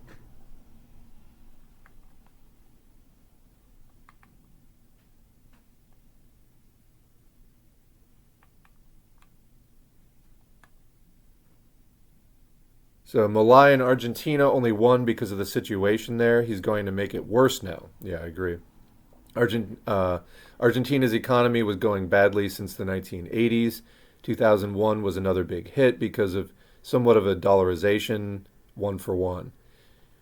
Yeah, and again, that's pretty much what he's trying to put on the menu again for right now. Again, like right before a big crash. So it's probably going to be an awful time to be in Argentina. Yeah, I have to agree here, this kind of arguing about the co-ops thing. The point isn't that Franco liked a particular co-op. The point is that Mondragon was founded under Franco, it flourished through his regime, and held up as an example in an argument that class conflict didn't exist under his regime. This is the thing that fascists try to say, is that everybody pulls together in the national interest and that there isn't class conflict. So,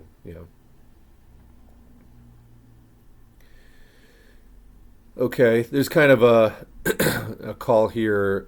Material, I don't know if that's material or material, a Marxist-Leninist Maoist journal published by Foreign Languages Press, is calling for submissions to their next issue. Quote, "We invite potential submitters who have considered the following interrelated subjects: the meaning and prospects of national liberation struggles and anti-colonial movements in this historical context, the persistence of colonialism under contemporary imperialism, notions of in resistance, the meaning of the theory of the national question in the current conjuncture, and other related topics.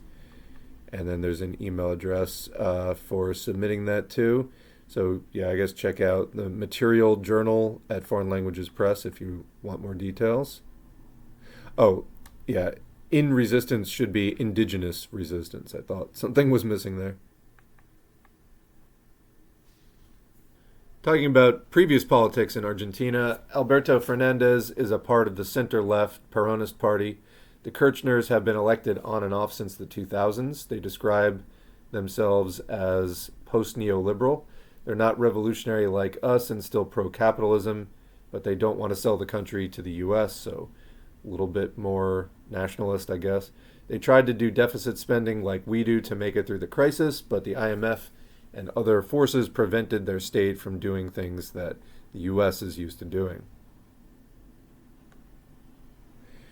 I think that the reason why Blue Sky doesn't open up is because keeping track of who invites bots make it easier to root out the accounts inviting them. WeChat has a similar system where you need a user to scan your QR code to get an account. Let's say you imply revolutionary defeatism to the circumstance of Israel-Palestine. Yeah, you wouldn't want to do that because it's not an inter-imperialist conflict. Part of that would mean turning on the capitalists, right? How does that apply to... It really doesn't apply at all. So, I mean, that's why it's not making sense to you. It's because it doesn't apply.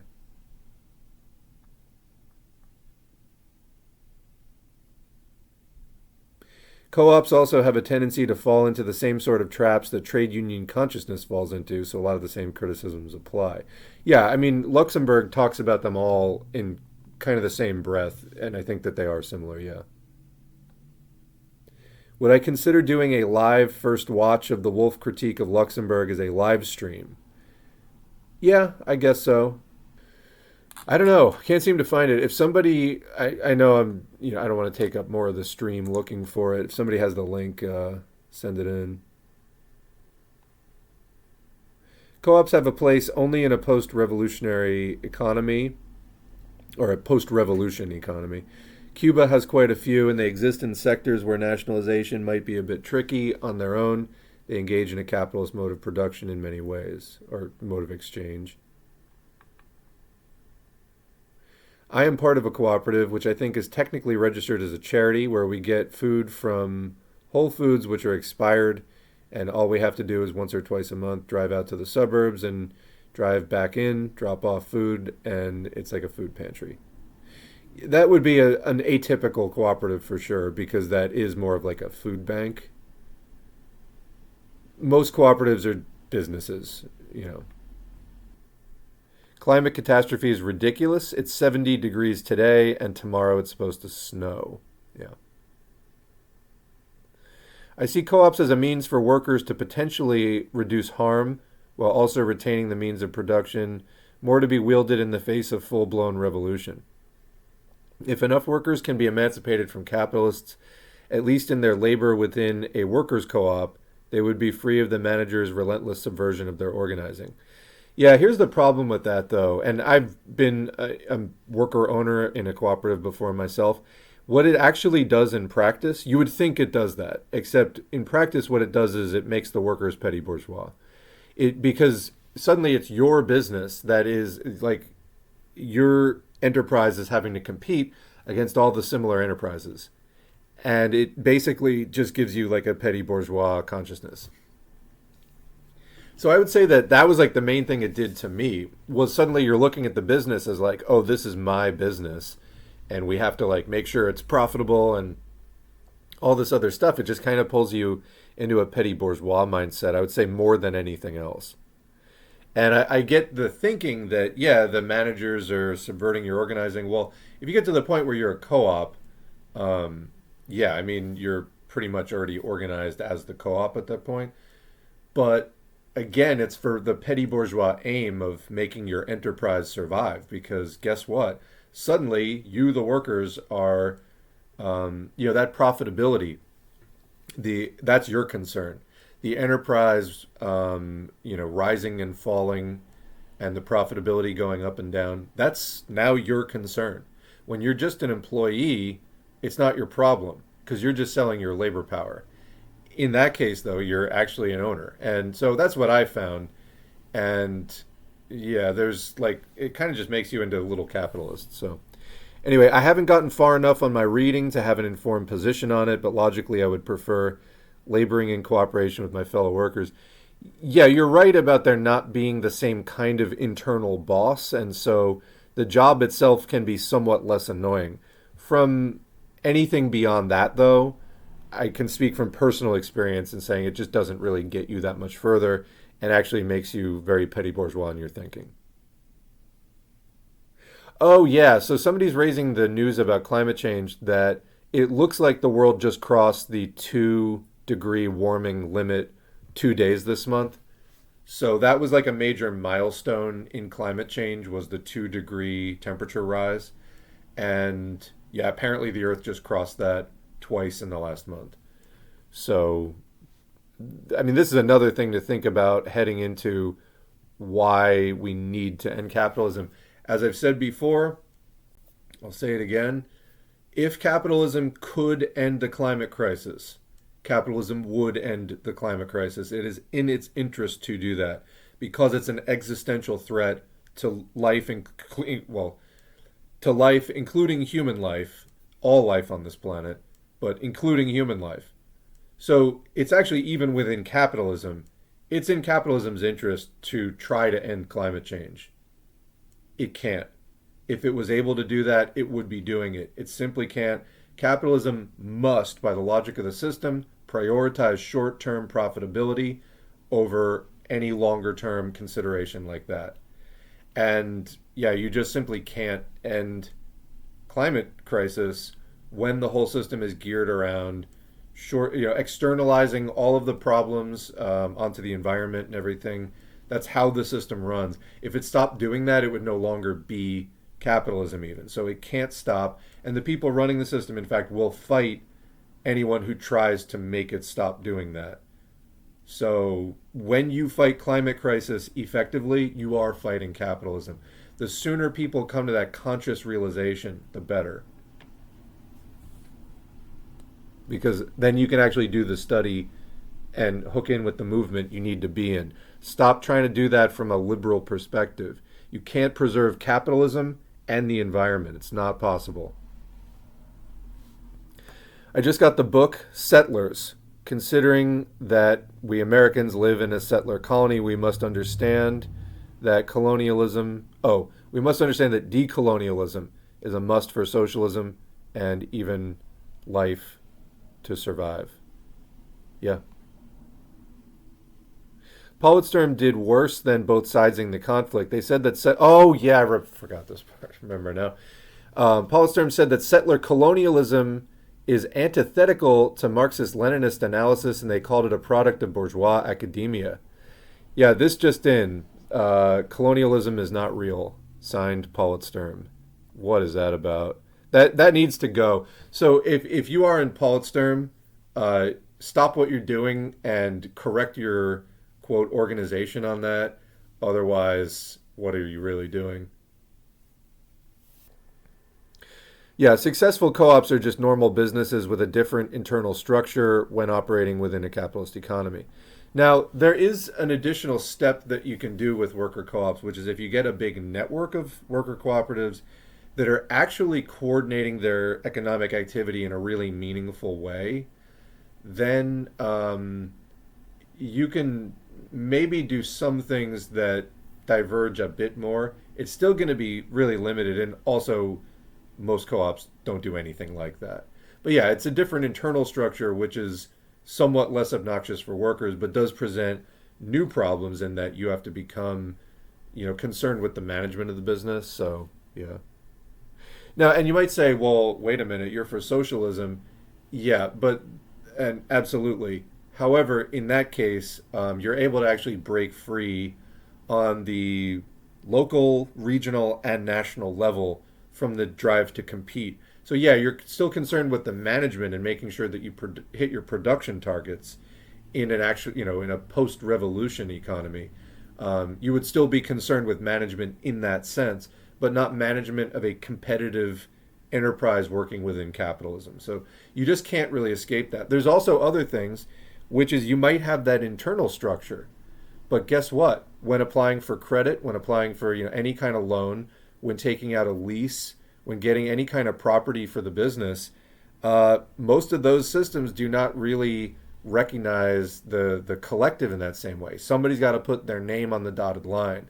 So that will create rifts in the internal structure as well, as some members have to be more like a traditional CEO, or they'll have their personal credit on the line for that business loan as well, as like a cosigner. So there's all kinds of things. Again, it kind of makes you petty bourgeois.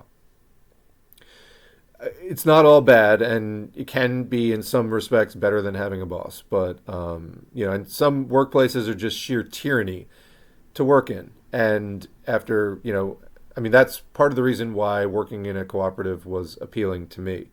But once you go into it, you see that it's not just utopia. It's like there are also downsides and limitations.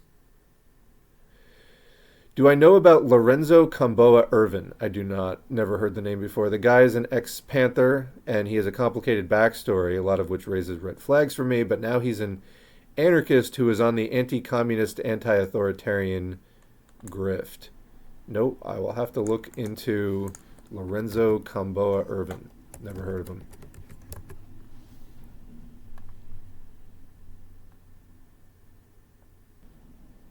In history, do fascist regimes ever roll out social reforms in order to buy off their base? So this is a broad history, and it depends what you're talking about with fascism. Generally, fascists will make false promises, like Mussolini did, and Trump, a more recent example. Like, yes, they sometimes promise things they usually don't deliver. Let's say it's Trump. If everyone loses their houses, how much cognitive dissonance is possible without some actual material relief from the government? Good question. Looks like the USA is, in my view, trying to set new records on cognitive dissonance and mental gymnastics. How far can it go before it breaks for the average red hat MAGA person? I don't know. It seems like they're always willing. They're always willing to just keep blaming it on people with, to use the Jimmy Dore phrase, by no means is this a Jimmy Dore supporting channel, but reasonable phrase, people with no money and no power. It seems like the MAGA people have no limit to how much they're willing to blame people with no money and no power who could not possibly have caused the problem for the problem. At least I haven't seen it yet where they start going, like, it's just always something. It's always something other than the actual problem, which is capitalism. It's always like, oh, the socialists. There are no fucking socialists in the U.S. government. Got anything that might remotely correspond to reality? They never do. So how bad does it get before the cognitive dissonance like snaps and the mental gymnastics are too daunting? I don't know. I don't know. I think, this is not necessarily a collective phenomenon. And it's also a question of how much agitation and education can the left do that is effective. Because the right wing is going to be out there trying to make, well, first we had the Tea Party, then it was like the birthers and the early Trump stuff, then it became MAGA. So like that whole right wing populist thing is, and before the Tea Party even, it was the hyper patriot movement and more of a scattered underground, a bunch of disparate movements, which they kind of welded together into the Tea Party and then later MAGA. But like, if you remember the Tea Party, there were like prohibitionists. I mean, every kind of right-winger, like far-right extremist, the sovereign citizens, like they kind of pull all these people together into a political coalition to try to shore up their numbers. I think it breaks on an individual level, but where do you start getting large numbers of people peeling away from that? Hasn't happened yet. Because again, they keep just, they get angrier. In fact, they're some of the angriest people around, but they're blaming absolutely the wrong people for problems of a system that just cannot deliver anything but instability and failure, given enough time to do so. It's always, oh, Joe Biden's a communist, or like it's the immigrants that did it, or it's, the LGBTQ plus people somehow caused it. Like it's just there's a streak of irrationalism that is kind of fundamental to fascism, and so it would be, a more reasonable response would be, let's follow the money and see what actually happened here, and oh, the call is coming from inside the house. The financial crash is coming from inside the house. Are they willing to be that rational? Doesn't seem like most of them are. I know you get some that peel off and they're like, this shit just got too crazy for me. Like they're not willing to engage in that level of willful ignorance and deliberate irrationality. Yeah, so I don't know. It's like, what does it take for fascist, for people who buy into fascism to kind of come to their senses? Yeah, I don't know. I think it's an individual question, but the capacity is deep for that kind of extended irrationality. In fact, it's kind of that willful ignorance and irrationalism is kind of a defining psychological feature of the average person who buys into it. Seems like a catch-22 for the capitalists. They can't piss us off too much, but if they take the boot off our necks too much, then we can go on the offensive. Yeah, I mean, the bourgeoisie starts out as freedom fighters. They're going to liberate the whole society. And so they get a lot of support for the bourgeois revolution. That's how capitalism begins, out of feudalism. But then they have to arrest the development of that freedom and limit it just to their class, because for them, freedom means the freedom to exploit, to proletarianize the population and to exploit that proletariat. And if the proletariat actually got freedom, that would mean the end of private property, because the proletarians as a class do not have an interest in private property. So yeah, they're always walking this precarious balance of, quote, freedom, or like bourgeois freedom, but not too much freedom, because that creates socialism. So yeah, the system is cooked, indeed. Okay, so Jessica has a point about co-ops. We're talking about some of these things before. And says workers in a co-op hopefully wouldn't be aiming to compete in the markets with the capitalists. No, they have to. So that's just an error in the thinking. Whatever the co-op is doing, capitalists are also doing. And the capitalists are in competition with them for consumer dollars. And whoever gets more consumer dollars and is able to like fund their business more effectively, they stay open. The other loses business because there's a limited amount of consumers and consumer dollars. And then the one that loses goes out of business. That's just how it happens. So these are some of the limits of trying to run an enterprise like that in capitalism. There's no way not to compete in the markets with the capitalists. There's no way not to do that. That is literally what it is all about. So anyway, if you have more clarification on what you mean by that, but yeah, that's a co-op has to compete in the market. That's what it exists to do. Also, obviously, I'm not saying support co-ops uncritically, but I think that I support forming worker co-ops as a tool for governing and just emancipating workers from capitalist oppression. But again, then they have to participate as capitalists running that enterprise. That's the part that you're not seeing. I'm not confident, though, that, as you say, one could be successful without exploiting its members. But my knowledge on productive value suggests that the labor added to the raw material by the worker, when not stolen, balances out. So I'm not exactly sure what you mean, but because in other words, within the enterprise, in a co-op, the profit is not just going to one boss. It gets split however the charter or the bylaws determine. If there is a surplus, some amount will be voted to be reinvested into the business, and some amount may be paid out.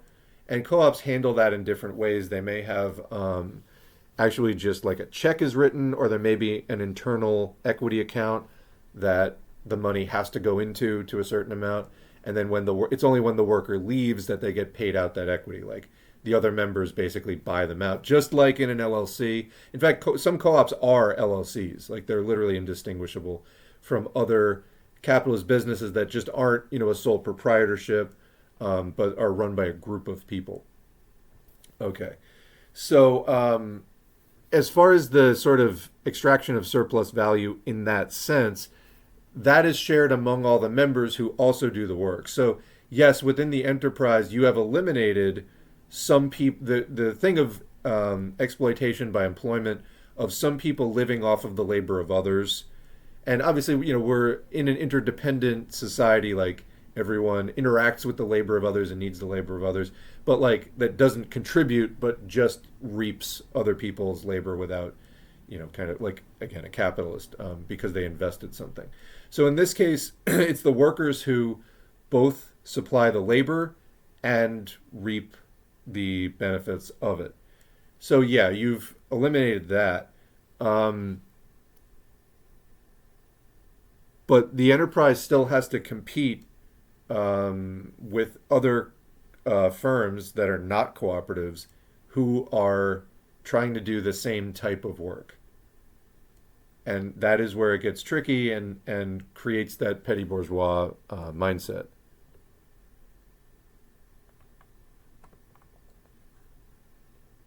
So there was somebody who replied to that. Co-ops don't fundamentally change the structure of capitalist economy. If they can't do that, then you're going to be stuck with co-ops being, for all intents and purposes, normal businesses. We shouldn't waste our time on them in the imperial countries. Again, I think there's not necessarily anything wrong with it, and there can be some perks. It just doesn't get you that far. I know from my experience in a worker co-op, I thought it was going to be much more different from a regular business than it actually was. It was somewhat different. It just wasn't that different. So that's what I would say is like, yes, there were definitely benefits that there wasn't the like one boss just telling you what to do. The worker owners came together to collectively, vote on policy and things like that. So there wasn't just some parasite lording over us, telling us what to do, and, like we were just funding their wealth. There wasn't that. But in the end, I mean, it's like the work still has to get done, and you still have to be mindful of, your marketing, and you're competing against other businesses that are, like, let's say you have like a car wash, okay, and there's 10 people involved, and it's a cooperative. Then there's 2 car washes down the street that aren't cooperatives. Well, you're all in competition because you're all trying to get the most cars to come to you. And there's always going to be like a back and forth on all of that. So, at the end of the day, that's still what you're trying to do. Whereas in a socialist economy, where there might be some recognition, okay, vehicles need, cleaning and maintenance, something is just set up to take care of that, but it's not in competition with anything else, Anyway, this conversation continues. I have this platform as a grocery worker.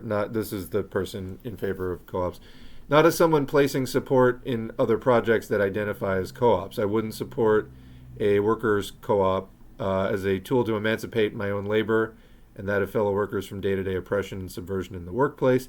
This exists as an outside alternative to organizing a labor union under capitalists. Oh, so you're okay. So co-ops also, there's pretty much 2 routes to establishing a cooperative.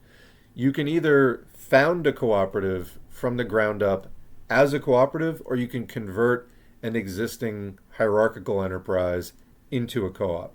If you're trying to convert a hierarchical business into a co-op, you may have already needed an intense union campaign to do that in the first place. In other words, where the workers are class conscious and organized enough to even propose that as a resolution to the labor conflict that you have with the boss.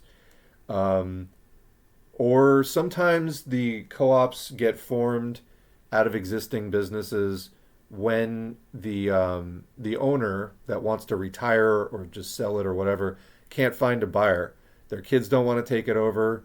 That's another thing is like many small and medium businesses, the people who run them assume that their children will want it, that they can pass it down in the family. And then more times than not, their children are not interested in running the family business. So then what do you do when that owner that built the business wants to retire? Do you just close the business? Like, because they'd rather sell it to somebody. And in those cases, sometimes the best or most likely buyer is the workers themselves who can just keep their jobs and keep working. Like, that's fine. Although, again, it's not fundamentally that different than, running it the way that it was run before. There are some differences, but they're not that radical. Anyway, but what did I say before? If they can't find a buyer, why wouldn't they be able to find a buyer? Oh, because the business isn't that profitable. So this is what's typical, and we covered this in a much earlier live stream about how the cooperative sector of capitalism tends to consist of the crumbs of the economy, things that aren't really profitable enough for capitalists to invest in. It is worth it to the workers to keep their jobs, and they just want to keep getting their paycheck or whatever, but there's never going to be major profits out of that business. Hence, it doesn't attract capitalist attention and investment. So that's something you got to remember in the first place, is like a lot of the co-ops are really marginal in terms of the work that they're doing and the kinds of money that they're taking in, can be very marginal. That's like typical. And then as far as the idea of founding a business from the ground up as a cooperative, what's the problem? Is why are people workers in the first place? They don't have startup capital. So you can do different systems where people do sweat equity, and like they just do unpaid work that counts as their investment, and that's typical for a lot of co-ops. But if you're trying to get a loan to, which is how most businesses get set up, you're trying to do a loan to establish a business. It's like people have to put up collateral. And if you're a proletarian in the first place, interested in having a job where you can sell your labor power but just don't get exploited, you're in that situation because you don't have that capital in the first place to set up your own business or whatever. So that's the other thing, is like starting a co-op from scratch. Most proletarians by definition do not have the resources to get that going. You can, through different maybe community organizing efforts, set up something like that, but to date it's kind of rare. And I think that that's a criticism. When we were talking about Hassan, I have like one video up about Hassan Piker, and the criticizing his like very typical bourgeois displays of wealth, buying a very expensive house, very expensive sports car, all that kind of stuff, and just doing react videos, like stealing other people's content and just building this whole empire out of it. And people are like, making the criticism, including me, of this guy is just sort of getting rich off of people talking about socialism, but what is he contributing back? This guy has millions of dollars that he has access to. Like, he's able, obviously you don't necessarily buy like a $3 million house in cash up front, like probably has a mortgage, but still you have access to large amounts of money. Are you setting up cooperatives? Like, what are you doing with that money that sort of is contributing to the movement in a real way? But because proletarians are sort of defined by our lack of capital, and that's another reason more co-ops don't get set up in the first place. If somebody has the capital to set up a business, in capitalism, they usually want return on investment in a material way. They're trying to put their money into something that's going to yield them dividends. So, yeah. All right. Question about masks or respirators. How do you keep going? Just put it on your face and go about your life. It's literally that simple. I'm debating whether or not to go see family tomorrow, partly because of the potential risk of getting COVID, and the other being the very high chance I'll hear my family be ignorant about a litany of topics, the genocide of Palestinians definitely being one. Well, your call. If you do go, definitely wear an N95 or better. Which, again, that's just no matter what situation you're in, wear an N95 or better. No one should be not masking at this point. Speaking of the end of the year craziness, I'm hearing calls for boycotts, especially in solidarity with Palestine. Boycotts can be very effective if they're done by enough people. So yeah, absolutely. And yeah, you're correct that voting with your dollar. See, voting with your dollar though, that's not really boycotts as much. It's an example of that, but it's a very organized example of that. Voting with your dollar, dollar votes or whatever, that tends to be kind of just in the day-to-day like brand competition type of realm. And it's obviously like a ridiculous perversion of democracy because the whole idea of democracy is one person, one vote. But when it comes to the economy, different people have different amounts of dollars. Some people have $100, some people have $1 billion. So, yeah, voting with your dollars on a large scale doesn't make sense. But withholding money from a particular interest in a targeted, highly organized way that is sufficient to withhold, but in an organized way, withholding vast amounts of needed money from particular enterprises can actually have an effect. Yes, that can be effective. Especially the more kind of struggle that it is tied in with, it is a useful tool. Yes. And it's not the same as just sort of dollar votes on a day-to-day basis that isn't organized. But yeah.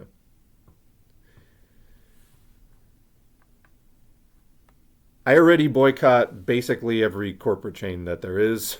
I live in a very frugal way. I already do without in many things and kind of do a very DIY thing. So I've already kind of dropped out of the system as much as I can. In fact, looking around at people, I do not understand how people just like hand out money and live off of huge amounts of credit card debt. I mean, I get sometimes people get into situations where they have, an unforeseen expense or whatever, but like the amount of just clothes and new cars and stuff that people buy, it's totally foreign to my own thinking personally. So yeah, I'm already kind of boycotting everything as it is.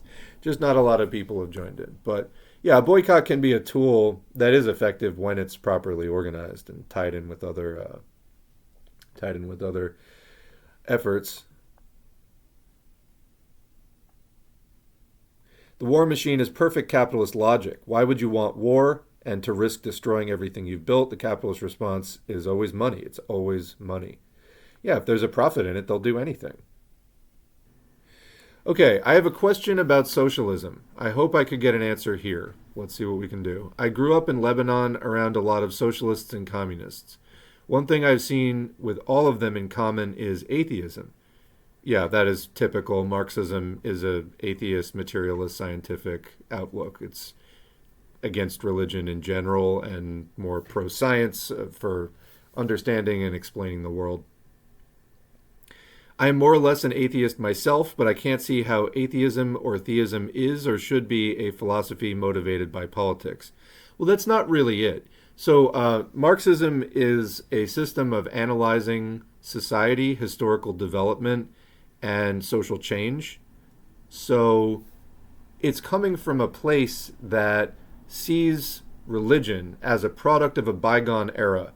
Religion was developed as part of the needs of the ruling class of its time, and it continues to try to hold its dead hand over society today. And we have better options. Our science and technology have developed to understand the world in ways that do not revolve around the notion that there is, these immaterial God forces that are shaping the world. Instead, we take the view that politics and society, historical development, really everything about human life is in our own hands. And it's from that place that the revolutionary outlook of proletarians, the people who have nothing in society, can take over, rejecting all of these notions of masters and gods.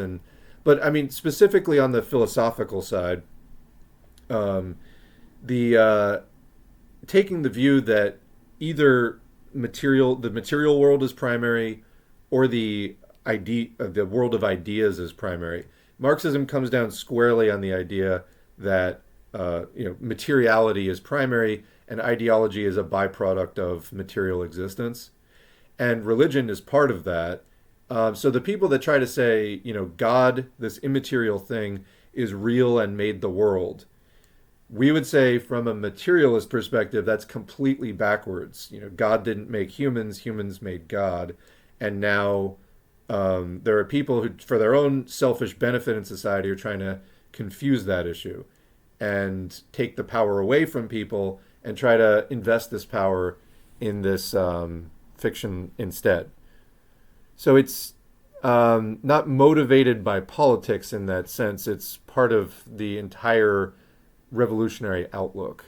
So anyway, are you able to explain to me what the relation between socialism and atheism is? Sorry for the long question. My probably bad English. No, your English is, I think, get the meaning of it just fine. So that was fine. So hopefully that's somewhat helpful. I talked about this at long length in the video that I just put up. If you go to the YouTube channel, youtube.com/socialismforall, it's fundamental to Marxism that we view the world in terms of historical materialism. So dialectical materialism is the foundation of Marxist thought, and then when it's applied to society specifically, it's called historical materialism. But the analysis of class interests and our relationship to the material resources that make life possible, that is basically what Marxism says drives all of historical change and explains pretty much everything about human history, including the creation of religion. So the religionists, for lack of a better word, I think that word's just fine, the religionists would like us to believe that these these God-based belief systems that are a product of the ruling class of days past and their needs for directing society, that is primary. We reject all of that and say, no, class struggle is the engine of history, and sort of, we're in charge of this destiny if we gain class consciousness and engage in effective class struggle. So hopefully that, if you have a follow-up question, I'm happy to handle it, but that's some of the connection there. It's also fundamental to Marxism that when a Marxist movement comes to power, it cuts off religious bodies, churches and mosques and all religious authorities from public money and public privileges. So they don't necessarily get outlawed right away, but they do get cut off from public money. So like in the US, for example, churches are tax exempt. They don't have to pay the taxes. That is a form of clericalism that a socialist society would get rid of that immediately, that they would have to pay the taxes and exist just like everybody else. And so, undercutting that power of religion in society and instead moving people toward a secular scientific understanding of the world, that's fundamentally where we're coming from. So there's a comment to the religion thing. Religion is opium for the masses, and organized religion is a way to control large amounts of people. That's why we don't like it. Yeah, so as we discussed at length in that most recently posted stream, Marx recognized that religion was a protest against real suffering, but it's also a completely ineffective protest against real suffering that actually prolongs illusions. So we want to take those illusions away, not so that people suffer without illusions, but so we can actually fight the suffering, which religion kind of tells you, like, sit back and wait for Jesus, or whatever your particular religion may be telling you. But it goes deeper than that. It's that the material world is what is first and real. The world of ideas and immaterial things and gods is a product of our own imagination. And just trying to kind of correct our perceptions on that as a starting point for understanding history and society. That, to me, is the most important thing.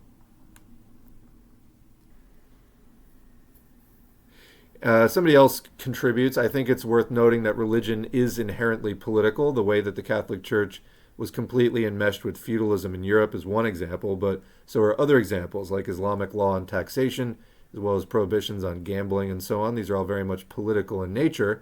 Again, it's the needs of the ruling class. This is ruling class ideology.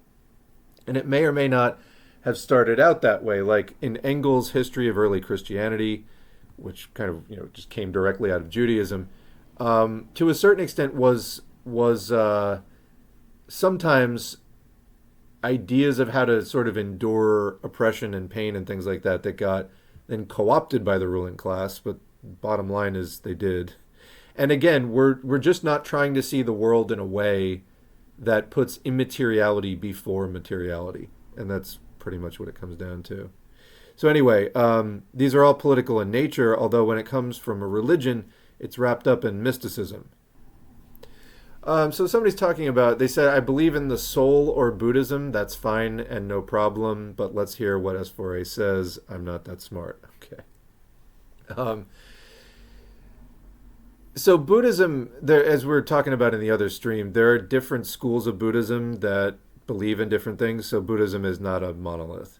There is kind of an idea, and again, it can be interpreted in different ways, that the soul either is or isn't some independent, non-material entity. From a materialist perspective, we would definitely reject the idea of an immaterial soul.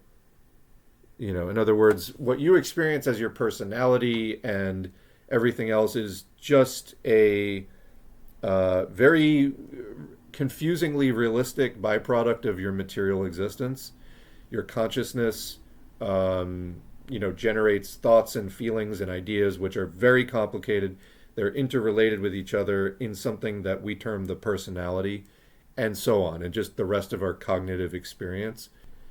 As far as the soul being an independent thing that can survive death or something like that, the materialist says, let's see some evidence for that.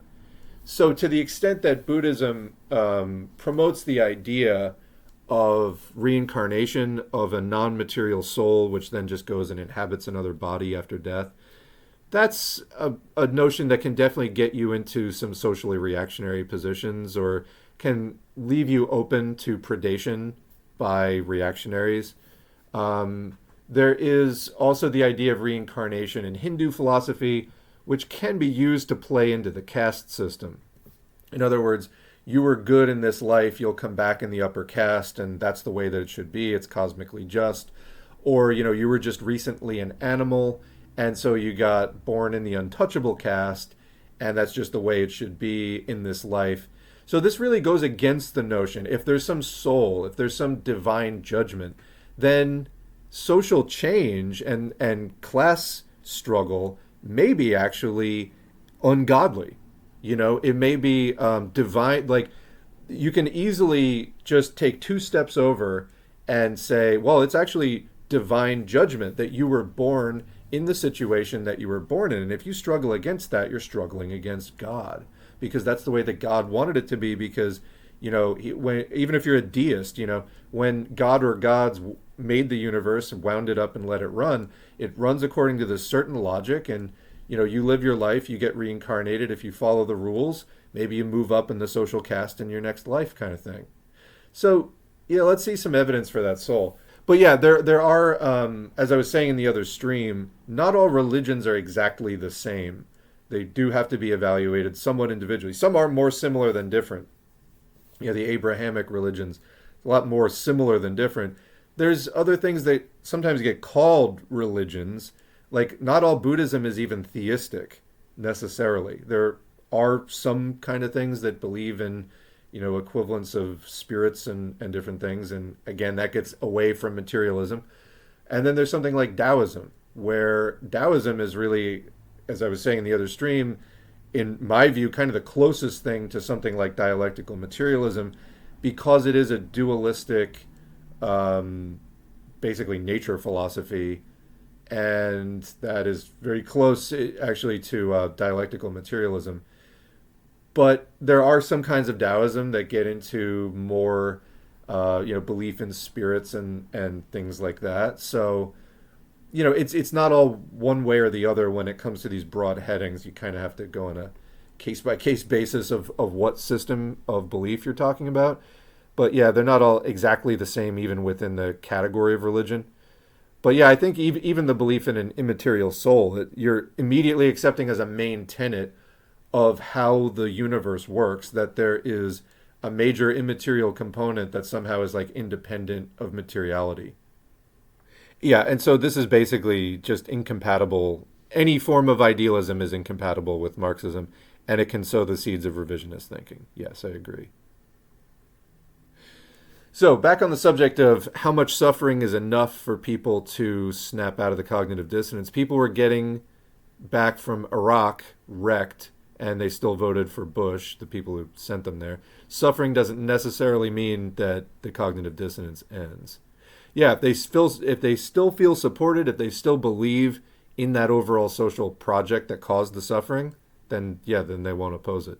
It takes something else, like I was saying in another stream about, when people get actually thrown away by society, when something happens where people really lose their other role and they're suddenly find themselves like deeply at odds, or they just realize society, like the social system that is there, does not value them, does not care about them, is not really going to take care of them in the way that they want to be taken care of and recognized and valued. That's when people tend to get radicalized. And if they get back and people are still blowing smoke up their ass about, they're a hero and this and that, and they're buying into that, then yeah, they maybe don't turn on the people who sent them over there, because they're like, this is just how my life is now.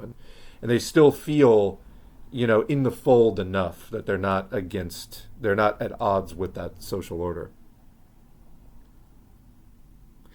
Okay, so a person who asked from Lebanon about religion, they said, okay, I get the opposition of the ideal or idealism from materialism, which is why I'm kind of interested in the relationship between socialism or Marxism and belief stripped from a religion.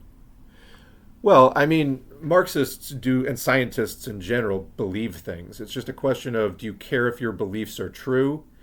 And do you require any sort of evidence for your beliefs, And then what quality of evidence do you require for your beliefs and things like that? And then there's the need, do you need a belief for everything, or can you live with some degree of uncertainty about things that we just don't really have evidence one way or another for, and it's just a semi-educated guess that could end up being completely wrong? Now, that's a scientific outlook. And religion actually kind of forces people more into the, you must absolutely believe in X, Y, Z, even if evidence goes completely against it. That's not a mindset of somebody, that's a slave's mindset. So yeah, not exactly the kind of people who are going to be leading a revolution for the overturning of the existing order. The person talking about co-ops was saying, I was worried about getting banned for having an uninformed take my first time in. No, we don't ban for that. We ban for people who come in and they're like, socialism sucks in all caps, or like, it's from Trump Warrior 1776, just trying to antagonize people. I do not mind, and we're in fact here to have conversations with, SOCDEMs and other people with other slightly different ideas, and engage in dialogue about this, to a reasonable extent. Obviously, there's sea lioning, which is sort of bad faith, just asking endless questions and just looking right past the answers that are given to you. I don't think you're doing that. You had your ideas on co-ops and we're discussing them. So it's like, I have something to say about what you were saying. And so I and the other commenters are offering our views from, more of an established Marxist-Leninist position and understanding. And hopefully you gain something from that. So that's what we're here to do, actually. Anyway, I really appreciate the insight. That makes a lot of sense. I haven't been considering having to manage the co-op within the capitalist system, shifting you into the realm of being petty bourgeois. Yeah, because you are then running a small or medium, there's very few actually large or even medium co-ops, but yeah, you are then running a small business. And you have to, or medium business maybe, you have to think just like any other capitalist does about your bottom line. You do have to think about that. So, though I did suspect that oppression of the workers might be inevitable for the co-ops to survive in the market. Yeah, so you have to understand, like, co-ops are not going to end capitalism themselves. They can't attack the stock market. They can't ban investing in personal home real estate. They can't, actually end capitalism. They can't prohibit the capitalist behavior, which fundamentally keeps the system going. They can't ban employment, You're really just trying to compete with capitalism for market share on the capitalist's own turf. And that just really has not been successful. Much more successful to do as the Marxist-Leninists do, and organize a complete overhaul of society in one shot, then set up a new economy from there. Settler thinking and white privilege have definitely slowed down the growth of a socialist movement in America, hence why we have to deal with that along with capitalism. This shit is all connected. Absolutely, racism is a major way that U.S. capitalism and the settler colonialism on which the land grab is built function. So it's important, if you're trying to dismantle U.S. capitalism, if you don't try to understand the racism and how the land was even taken for the U.S. in the first place, you're on really shaky ground and you're not going to really get anywhere. Yeah.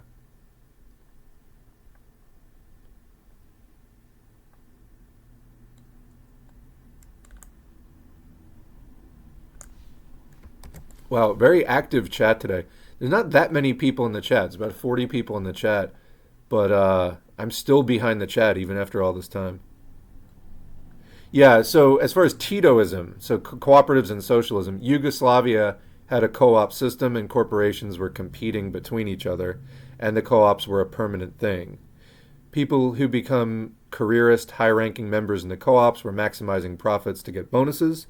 The workers also got bonuses, but they wanted to become a ruling class, which they did in the end. Yes, so we have a Hoja piece criticizing the Yugoslav workers' self-management system as a capitalist system in practice. And yeah, because there's a tension between having a central economic plan and having individual enterprises competing against each other. There's a contradiction there. So to the extent that you're implementing the economic plan, then you can't really compete with anybody else. Anyway, read that. I'm not going to do it justice right now. But there's I think, a very good Hoja piece about that. And I think that this is how revisionism won over the USSR in the end as well. I was going to say crept in. I mean, they were there. There were always different forms of revisionism.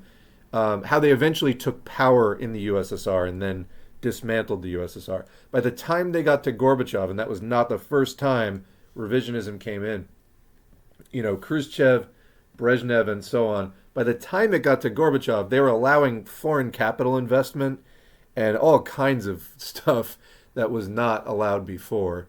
But it starts with sort of, the smaller actions. It doesn't happen all at once. And again, the kind of Titoist system of cooperatives never even took on some of those efforts in the first place. So when the managers of the co-ops and things were, dismantling them, they in a way had less distance to traverse to just get back to capitalism. The Yugoslav economic model was a disaster and it was ultimately unsustainable. The ethnic divisions in Yugoslavia ran along economic lines. Yeah, this was another Hoja criticism, that Yugoslavia never solved the national ethnic question in a Marxist-Leninist way. And then you saw, after the crack-up of it, horrific civil war along ethnic lines. So yeah.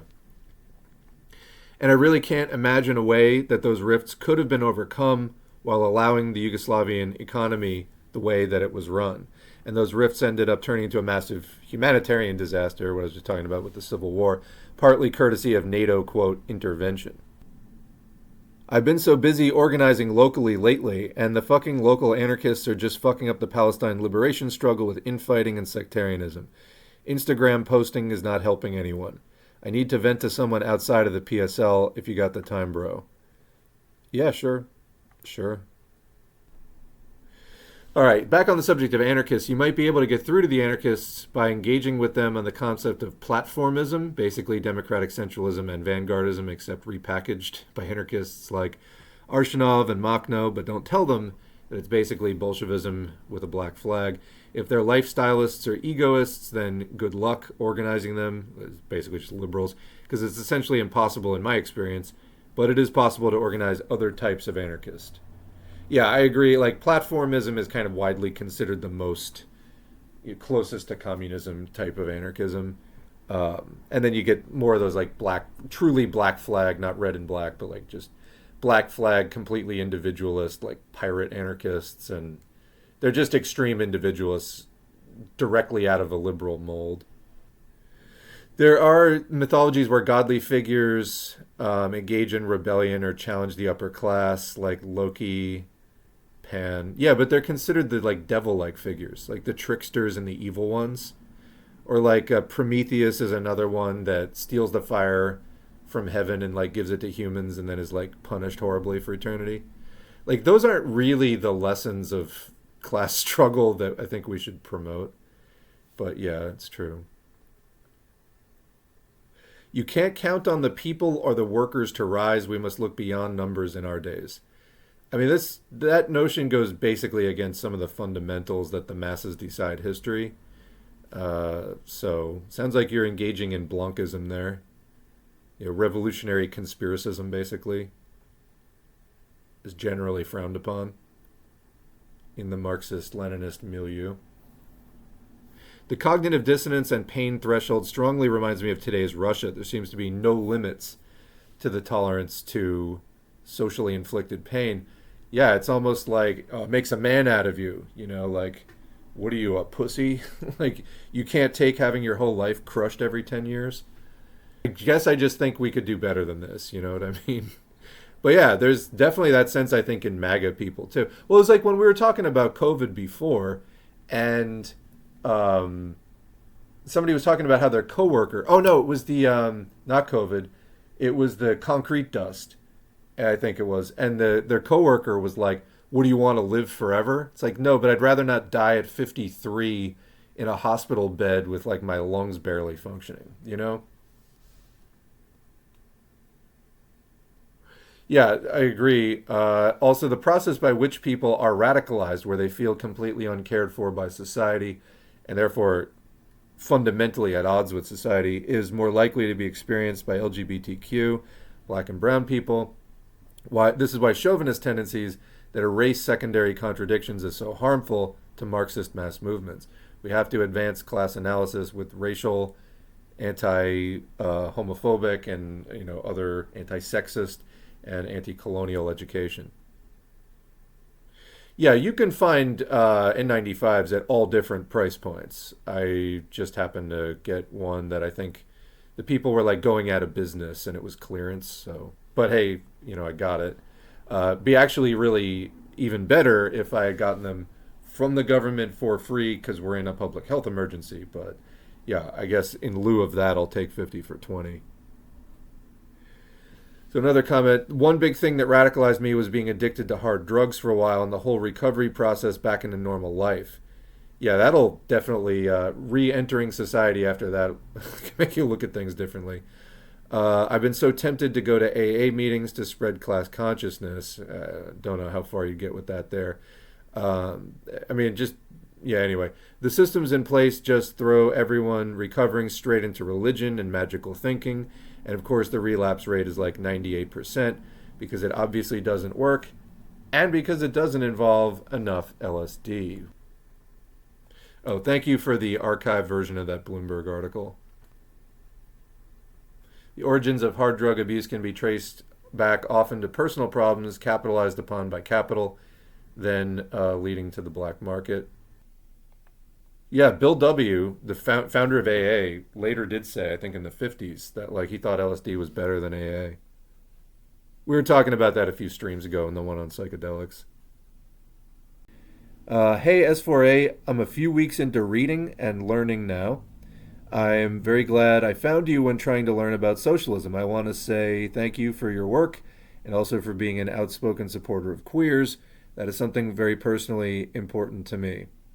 Well, good. Yeah, and, standing up for the oppressed and exploited is what we're trying to do here in the movement. So, yeah.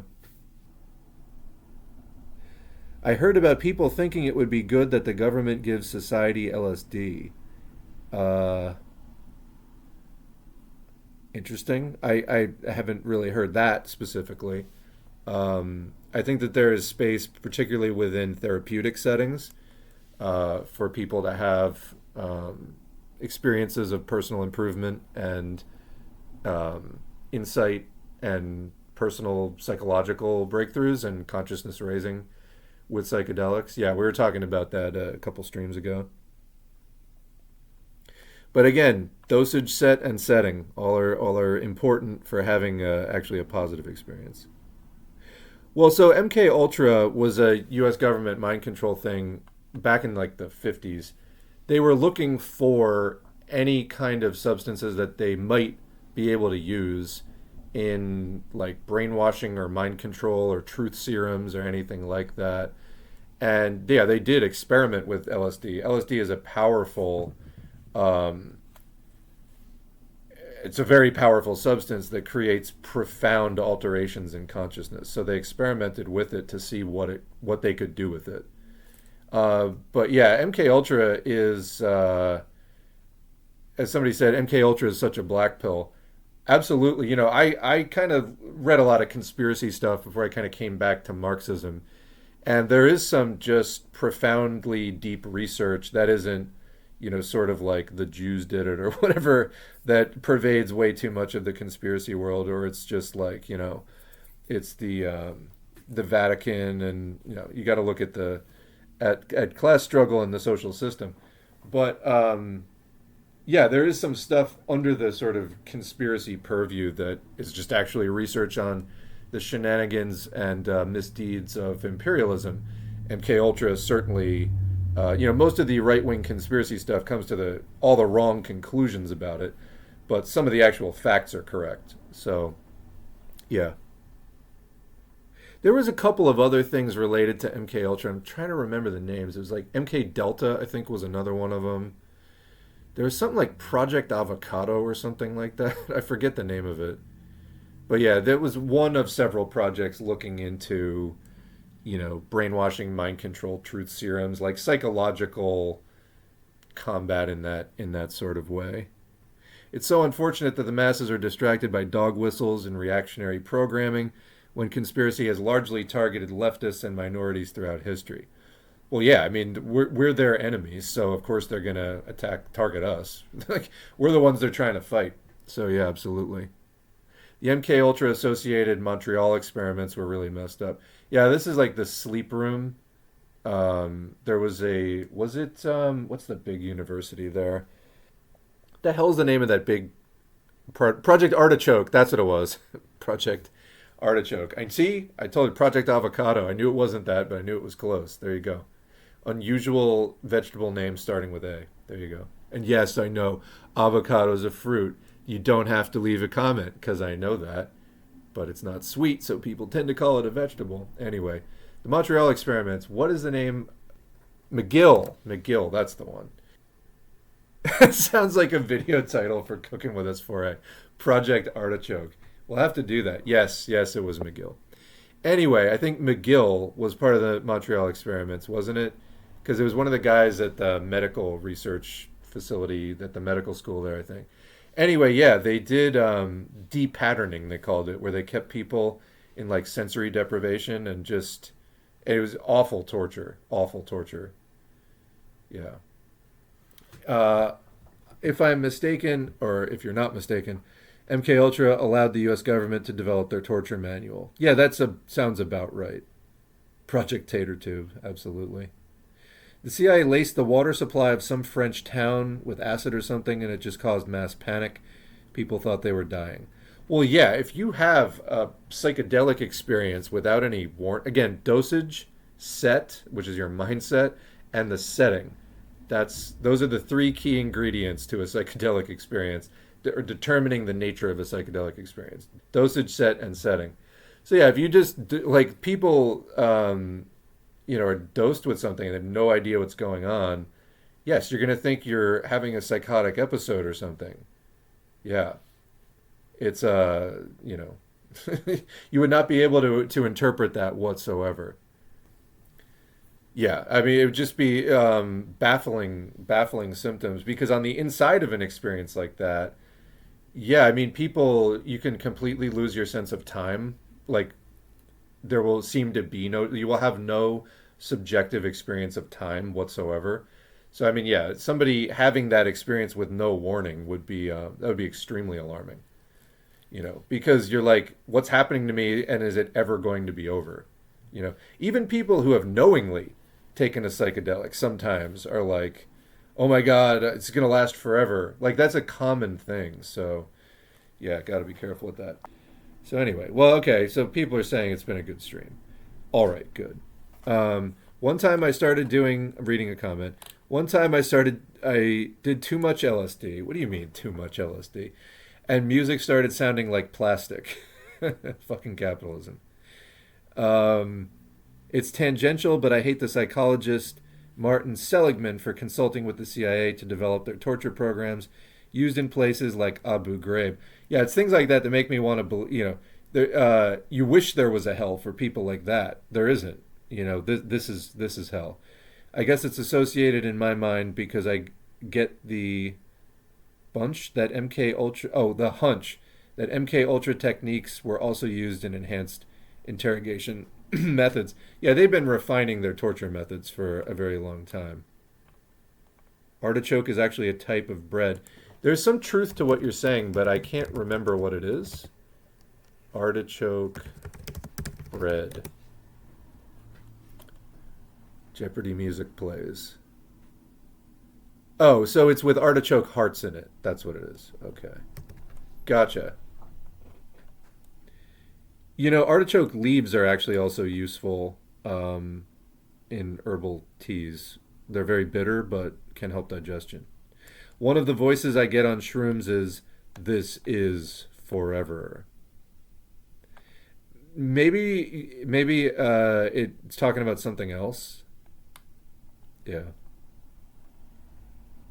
One time I took too much of a drug called 5-ACO-MALT and had to go to the hospital. I've never heard of that one. I'm curious now, though.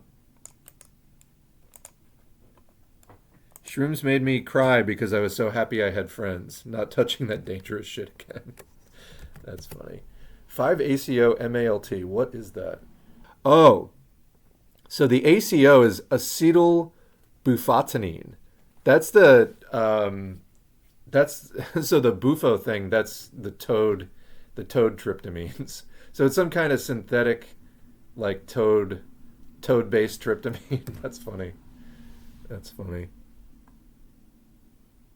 Botanically speaking, all fruits are vegetables, so I'm vindicated. Yeah, I mean, they all come from plants, right? Reactception. Fingers crossed for the reacting to Wolf on Luxembourg. Yeah, reactception. Reacting to a reaction in a reaction. Can I just also add, Inception is one of the most overrated movies of all time. But in typical Christopher Nolan fashion, it's just, everybody's wearing really expensive clothing and watches, and they're all looking very luxurious and elegant. And so it's just taken as like gospel. So you did a dream within a dream within a dream. Wow, that's so cool. And it's actually a very boring movie, I think. But people love it for some reason. All right, folks, that is it for today. I think we're going to do this again next Wednesday, unless I have more weird personal scheduling stuff coming in. But that is it for today. I want to thank everybody for showing up. Smaller chat group than usual. But I think we made the most of it, and people seem to have enjoyed themselves. So, yeah, we're going to head out. And I did thank the patrons. Okay. All right, that's it for this video, and we'll see you in the next video.